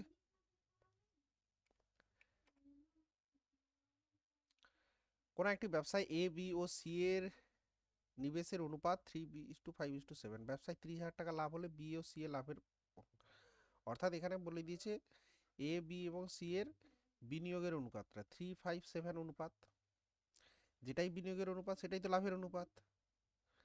এখন 30,000 টাকা লাভ হচ্ছে, বি আর সি এর লাভের পার্থক্য কত, বি আর সি কত, তাহলে লাভ পার্থক্য কত 2, আর টোটাল কত হচ্ছে 7 3 10, 10 5 15 নাকি, 15-এর ভ্যালুটা হচ্ছে 30,000, তাহলে একের ভ্যালু কত, তাহলে 2 এর ভ্যালু কত আছে 2 2 4 4 কে 4000 হবে आंसर, 4000 হবে आंसर। 30 টাকা 20 পয়সা কেজি দরে চালের সঙ্গে 36 টাকা 40 পয়সা কেজি দরে চাল কি অনুপাতে মেশালে মিশ্রিত চালের ক্রয় মূল্য কেজি প্রতি 32 টাকা 60 পয়সা হবে। এটা তো একদম অ্যালিগেশনের বেসিক কোশ্চেন, অ্যালিগেশনের বেসিক কোশ্চেন। প্রথম কত বলছে 30.20 টাকা চাল আর 36.40 পয়সার চাল মেশালে মিশ্রিত চালের ক্রয় মূল্য 32 টাকা 60 পয়সা হবে। অ্যালিগেশন চালাও, বিয়োগ করো, ঠিক আছে। তাহলে এটা বিয়োগ করলে কত হচ্ছে 0.40, তাই কি না, এটা হচ্ছে তোমার 2.40 হচ্ছে, আর এটা বিয়োগ করলে কত হচ্ছে 0.8, আর এটা হচ্ছে কত 3 নাকি 3.80, তা দশমিক উঠিয়ে দাও, শূন্য কেটে দাও, 2 12 24, 19 দুগুণে 38, রেশিও কত হচ্ছে 19:12, 19:12, সরি। একটি শ্রেণীর 51 জন ছাত্রছাত্রীর গড় বয়স 20 বছর, ওই শ্রেণীর ছাত্রছাত্রীদের সঙ্গে 40 বছর বয়সের শিক্ষক মহাশয়ের বয়স যুক্ত হলে গড় বয়স কত বৃদ্ধি পাবে। তো টোটাল ক্লাসে কতজন ছাত্র আছে? 51 জন। গড় বয়স কত? 20 বছর। যখন 40 বছরে একজন স্যার যোগ হচ্ছে ওদের মধ্যে, তাহলে গড় বয়স বাড়বে না কমবে? বাড়বে। তাহলে 20 বছর তো থাকবে, তার সঙ্গে আরো বাড়বে। এবার স্যারের বয়স এই গড় বয়সের চেয়ে কত বেশি? 20 বছর। তাহলে এই যে এক্সট্রা 20 বছরটা ভাগ হয়ে যাবে কতজনের মধ্যে? কতজনের মধ্যে ভাগ হবে বলে দেখিনি? ও, এটা তো দরকারই চাই না, কত বৃদ্ধি পাবে চাইছে। 51 জন ছিল, স্যার ঢুকবে, তাহলে হবে কত? 52 জনের মধ্যে এটা ভাগ হবে। 4 5 5 4 20, 4 5 4 13 52, 5 13, এইটাই বাড়বে। তাহলে 20 মানে অ্যাভারেজ বয়সটা দাঁড়িয়ে যাবে 20 পূর্ণ 5 13। আর বলছে শুধুমাত্র যে গড় বয়সটা কত বৃদ্ধি পাবে, তাহলে 5 13 উত্তর হয়ে যাবে। হুম। শোনো শোনো শোনো শোনো শোনো শোনো শোনো, যদি স্যারের বয়স 20 হতো, তাহলে গড় বয়স বাড়তো কি? বাড়তো না। কারণ 20 বছর মানে ক্লাসে সবারই বয়স আমি যদি 20 ধরি, কারো তো আপ ডাউন থাকে, কম বেশি থাকে, আমি ধরে নিলাম গড় বয়স 20, কথার অর্থ কি যে সবারই 20। এবার স্যার যখন ঢুকছে, তাহলে স্যারেরও 20 তো নিয়ে ঢুকতে হবে। 20 থেকে যদি বেশি নিয়ে আসে তবে বাড়বে। তাহলে ছিল স্যারের 40, তাহলে 20টা প্রথমে বাদ দিয়ে দিলাম, বাকি 20টা এবার ভাগ হবে, ওই ওই 20টার জন্য বাড়বে বয়সটা। তাহলে 20টা বেশি ছিল, কতজন হয়ে গেছে স্যার ঢুকার? 52 জনের মধ্যে এই 20টা ভাগ করে দাও, অ্যাভারেজ এজটা ওই 5 13 করে সবারই বেড়ে যাবে। বোঝা গেল? Next question. একটা বিদ্যালয়ে শিক্ষক ও অশিক্ষক কর্মীদের বেতনের গড় 16,000 টাকা। সরি। যদি 7 জন শিক্ষক গড়ে 24,000 টাকা করে বেতন পান এবং বাকি অশিক্ষক কর্মী গড়ে 12,000 টাকা করে বেতন পান, তবে বিদ্যালয়ে অশিক্ষক কর্মীর সংখ্যা কত? ও অ্যালিগেশনে চলে যাবে। প্রথমে হচ্ছে শিক্ষক, আর একটা হচ্ছে অশিক্ষক। শিক্ষকের গড় বেতন কত? 24,000। অশিক্ষকদের গড় বেতন কত? 12,000। আর শিক্ষক অশিক্ষক মিলে সবার গড় বেতন কত? 16,000। বিয়োগ করো। এটা 8, এটা কত? 4, তাই না? That is 1:4। তাহলে শিক্ষকের সংখ্যাটা তো 7 বলা আছে, একের ভ্যালু 7, তাহলে 4-এর ভ্যালু কত হবে? সরি সরি সরি, 4 2 8, তাহলে কত হবে? 14 জন। এটা হয়ে যাবে 14 জন। অশিক্ষক কর্মী কত? 14। অ্যালিগেশন কত সুবিধা, বুঝতে পারছো? 6 মাস অন্তরে দেও কত টাকা 10% হারে 2 বছরের চক্রবৃদ্ধি সুদ 205 টাকা হবে। ঠিক আছে? তাহলে যেহেতু 6 মাস অন্তরে আছে, তুমি রেটটাকেও করে দাও, মানে মানে হাফ ইয়ারলি যেহেতু আছে, তুমি রেটটাকে করে দাও 5%। ঠিক আছে? এটা করা বেশি ক্যালকুলেটিভ হয়ে যাবে। 5% কথার অর্থ কি? 1/20 নাকি? অর্থাৎ 2 বছর মানে টোটাল 4টে টার্ম আসবে। টোটাল 4টে term.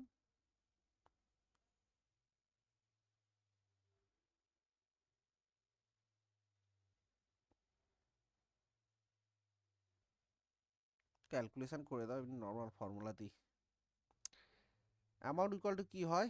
P into 1 + r/200 whole to the power 2n, তাই তো?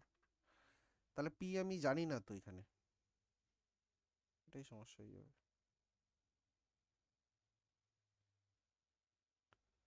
ঠিক আছে, থাক। 1 + r মানে হচ্ছে 10, 10/200 ইন্টু 2 2 গুণে 4 আসবে এখানে, মানে একেরই 20 আসছে। That is a/p equal to কি হচ্ছে?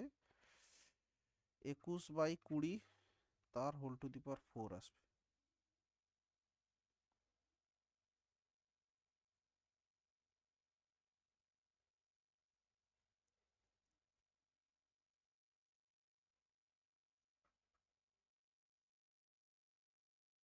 এটাতে বেশি গন্ডগোল হয়ে যাচ্ছে।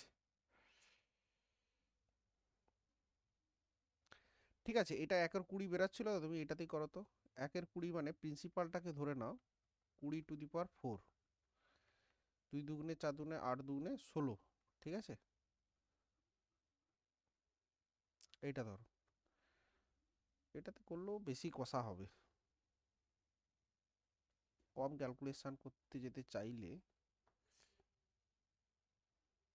4টে টার্ম হয়ে যাচ্ছে তো, 6 মান্থ যেহেতু বলে দিয়েছে,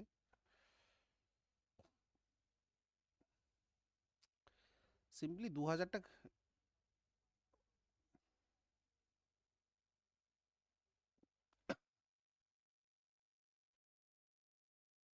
ওই যা কথা, তোমাকে তো 21 হোল টু দি পাওয়ার 4 বের করতে হবে, ক্যালকুলেশন করতে হবে। আমি সেটা করতে চাইছি না, সহজে করতে চাইছি, সেই কারণে এই 2000 করি।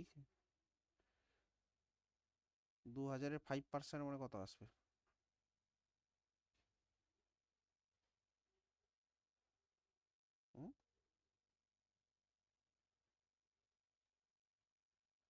205টা 2000 5% করলে 5 20 100 100 টাকা তো। তো এখানেই যদি 100 পেয়ে যাই তো টোটাল সুদ তো 400 হয়ে যাবে, মানে 4টে টার্মে তো 400 করে পাবেই সে। কোশ্চেনটা কিছু গড়বড় আছে মনে হচ্ছে।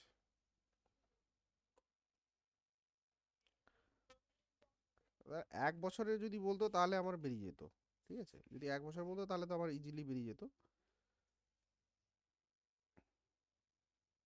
হুম, এটা ভুল আছে, ভুল আছে। আমি শোনো শোনো শোনো শোনো শোনো, না না আটকাবে নয়, এটা এটা ভুল ছিল। এটা 1 বছর ছিল, কোশ্চেনের মিস্টেক আছে। 1 ইয়ার ছিল। 1 ইয়ার হলে এমনিই হবে, আমি তোমাকে তো বলছিলাম। 1 ইয়ার হওয়া মানে তাহলে তোমার এটা দুটো টার্ম, 1 বছর মানে তো দুটো টার্ম, যদি 6 মান্থ করে হয় দুটো টার্ম, মানে তখন তুমি প্রিন্সিপালটাকে ধরবে 20 স্কোয়ার, ঠিক আছে? মানে 400। এবার 400 উপরে প্রথমে 5% লাগাও, 5% মানে 1 এর 20, তাহলে প্রথম বছর কত হচ্ছে ইন্টারেস্টটা? 20 টাকা। সেকেন্ড পার্টে কত হবে? 20 আর তার সঙ্গে 1, তো টোটাল ইন্টারেস্টটা কত পাচ্ছ? 41 নাকি? 41 হচ্ছে তো। এই 41-এর ভ্যালুটা হচ্ছে 205। 205 মানে এটার সঙ্গে তুমি 5 মাল্টিপ্লাই করো, এটাই পাবে। বাট প্রিন্সিপাল আমি 4 ধরেছিলাম, 4-এর সঙ্গে 5 গুণ করো, 5 4 20, 2000 টাকা আসবে। তবে তোমার প্রিন্সিপালটা হবে 2000 টাকা। ফ্রি মেথডে সবচেয়ে ইজি, আমি ওই জন্য এটাতে যেতে চাইছিলাম। যখনই পাওয়ার 4 হয়ে যাচ্ছে মানে অনেকটা বড় ক্যালকুলেশন, করা যাবে না নয়, করা তো অবশ্যই যাবে, কিন্তু সেটা অনেকটা বেশি লেন্দি হয়ে যাবে। আর আমি দেখতে পেলাম কি, যদি আমি 2000-এই ধরি, সব থেকে ছোটো ভ্যালুটা তো 2000, 2000 ধরলেও তোমার 5% করলে গেলে 4টে ইনস্টল হবে, মানে 4টে কোয়ার্টার হবে, মানে এই হাফ ইয়ারলি 4টে আসবে পার্ট। তো তাতেই তো 100 করে 400 টাকা হয়ে যাচ্ছে, তো 205 টাকা তুমি সুদ কী করে পাবে? ভুলটা কোথায় ছিল বুঝতে পেরেছো, ধরার জায়গাটা? এটা হচ্ছে ব্যাপার। এটা 1 বছরই দেয় সাধারণত, 6 মান্থ হলে 1 বছর কি 1.5 বছর দেয় সাধারণত ইন জেনারেল। মোটামুটি তোমার 3টে কিউব পর্যন্ত লাগে। তারপরে যদি পাওয়ার 4-এ থাকো, দেখো যদি খুব সহজ ভ্যালু আছে, মানে ক্যালকুলেশন করা যাবে, তুমি এগোবে, আদারওয়াইজ অঙ্কটা স্কিপ করে দিবে, সোজা কথা। নাহলে তুমি কিন্তু ওখানে ফেসে যাবে ক্যালকুলেশনে। সরি। এবার এটা একটা ইন্ডিসেসের প্রবলেম, 125 টু দি পাওয়ার 2-এর 3, 625 টু দি পাওয়ার 1-এর 4, 5 টু দি পাওয়ার এক্স। এখন হচ্ছে এগুলোকে সব, যেহেতু এখানে 5 টু দি পাওয়ার এক্স আছে, এগুলোকে 5-এ নিয়ে যাও। তো 125-কে 5-এ লিখতে গেলে কি হচ্ছে, 5 5 25, 5 125, 5-এর কিউব। তো 5-এর কিউব তার সঙ্গে 2-এর 3 গুণ, দ্যাট ইজ কিউবটা কেটে যাবে, 5-এর স্কোয়ার হবে। আর এটা হচ্ছে 625 মানে 5 5 25, 5 125, 5 4, তার হোল টু দি পাওয়ার 4-এর সঙ্গে 1 4 গুণ হবে, মানে কত হয়ে যাবে? 5 to the power 1 equal to 5 to the power x. এবার অ্যাকচুয়ালি 5-এর স্কোয়ার 5 টু দি পাওয়ার 1 মানে 5-এর cube, that is 5 to the power x, base সমান, তাহলে পাওয়ারটা সমান হবে, that is x equal to 3 হবে। এক্স এর ভ্যালু হবে 3। বোঝা গেল? এবার এই অঙ্কটা খুব ভালো কোশ্চেন। দুটি সংখ্যার সমষ্টি 84, তাদের গসাগু 12, তাহলে কতগুলি সংখ্যা জোড়া পাওয়া যাবে এরকম? তাহলে যখনই গসাগু 12 বলবে, সংখ্যা দুটি ধরে নেবে, একটা 12x, একটা 12y। কারণ এই যে দুটো সংখ্যার গসাগু দেখো তুমি 12ই পাবে। এবার এই দুটো সংখ্যার যোগফল বলেছে 12x plus 12y equal to কত? 84। তাহলে x প্লাস y কত হবে? 12 কমন নিলে 7। তাই না? এবার এগুলো কত জোড়া 7 আসে দেখো, এক্স আর ওয়াই এর ভ্যালু এমনভাবে নাও যাতে 7 আসে।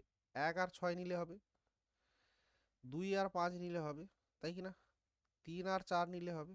আর কিছু আছে? আর কিছু আসবে? এবং দেখো প্রত্যেকটা জোড়াই কিন্তু কোপ্রাইম, 6 1, 5 2, 3 4, প্রত্যেকটাই যদি কোপ্রাইম, যে জোড়াগুলো কোপ্রাইম হবে সেগুলোই আমরা শুধু নেব। এখানে যেহেতু প্রত্যেকটাই কোপ্রাইম হয়ে গেছে তাহলে আমরা 3 জোড়া পাবো। যদি সাপোজ আমি তোমাকে কথাটা বলছি, ধরো x plus y equal to তোমার হতো 11, সাপোজ সাপোজ তর্কের খাতিরে বলছি, তাহলে কি পেতে তুমি, বা 8 পেতে, সব 8 পেতে, তাহলে তুমি কি কি পেতে? 1 7, 2 6 পেতে কি না, 3 5, আর একটা হচ্ছে 4 4, এই তো পেতে পসিবিলিটি। এই 4টে পসিবিলিটি হতো তো, এইটা করলে পরে 8 আসে, তাই না? এবার এর মধ্যে দেখো 2 আর 6 এটা কিন্তু কোপ্রাইম নয়, তাই এটা নেব না। 4 4ও কোপ্রাইম নয়, এটাও নেব না। তখন কিন্তু আমার আনসার হবে 2 জোড়া। কিটা বলতে চাইলাম কি বুঝতে পারলে? তাহলে এখানে উত্তর হবে 3 জোড়া।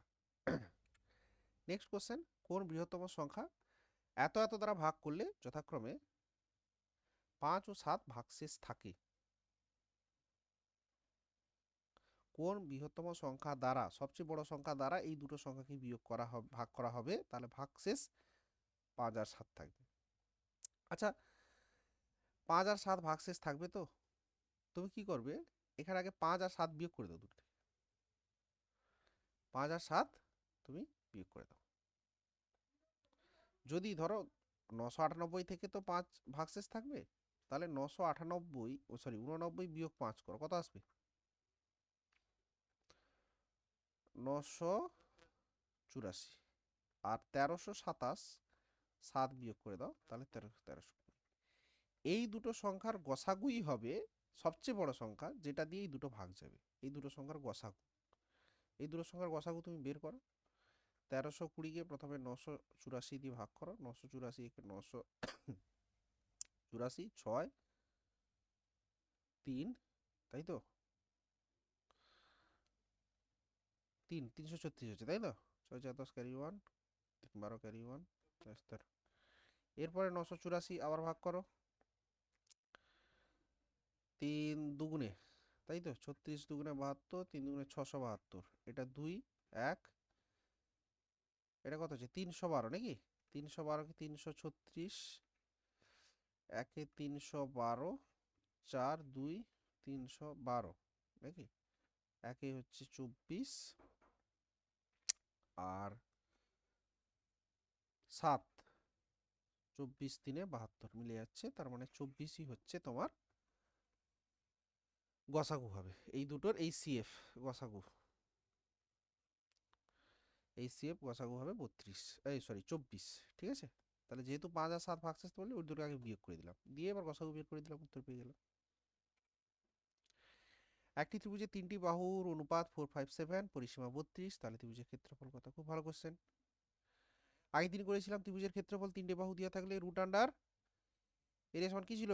Root under s into s minus a, s minus s minus b, s minus C.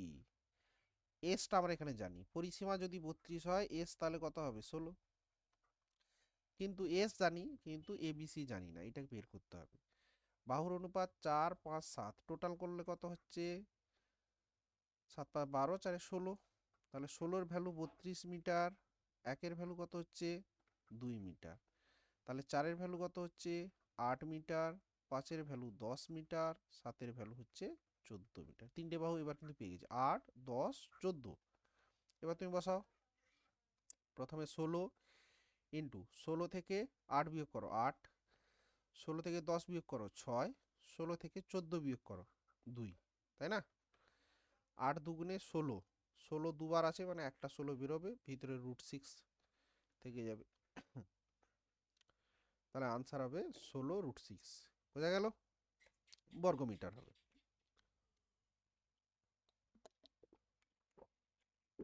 16√6 বর্গমিটার হবে, ঠিক আছে?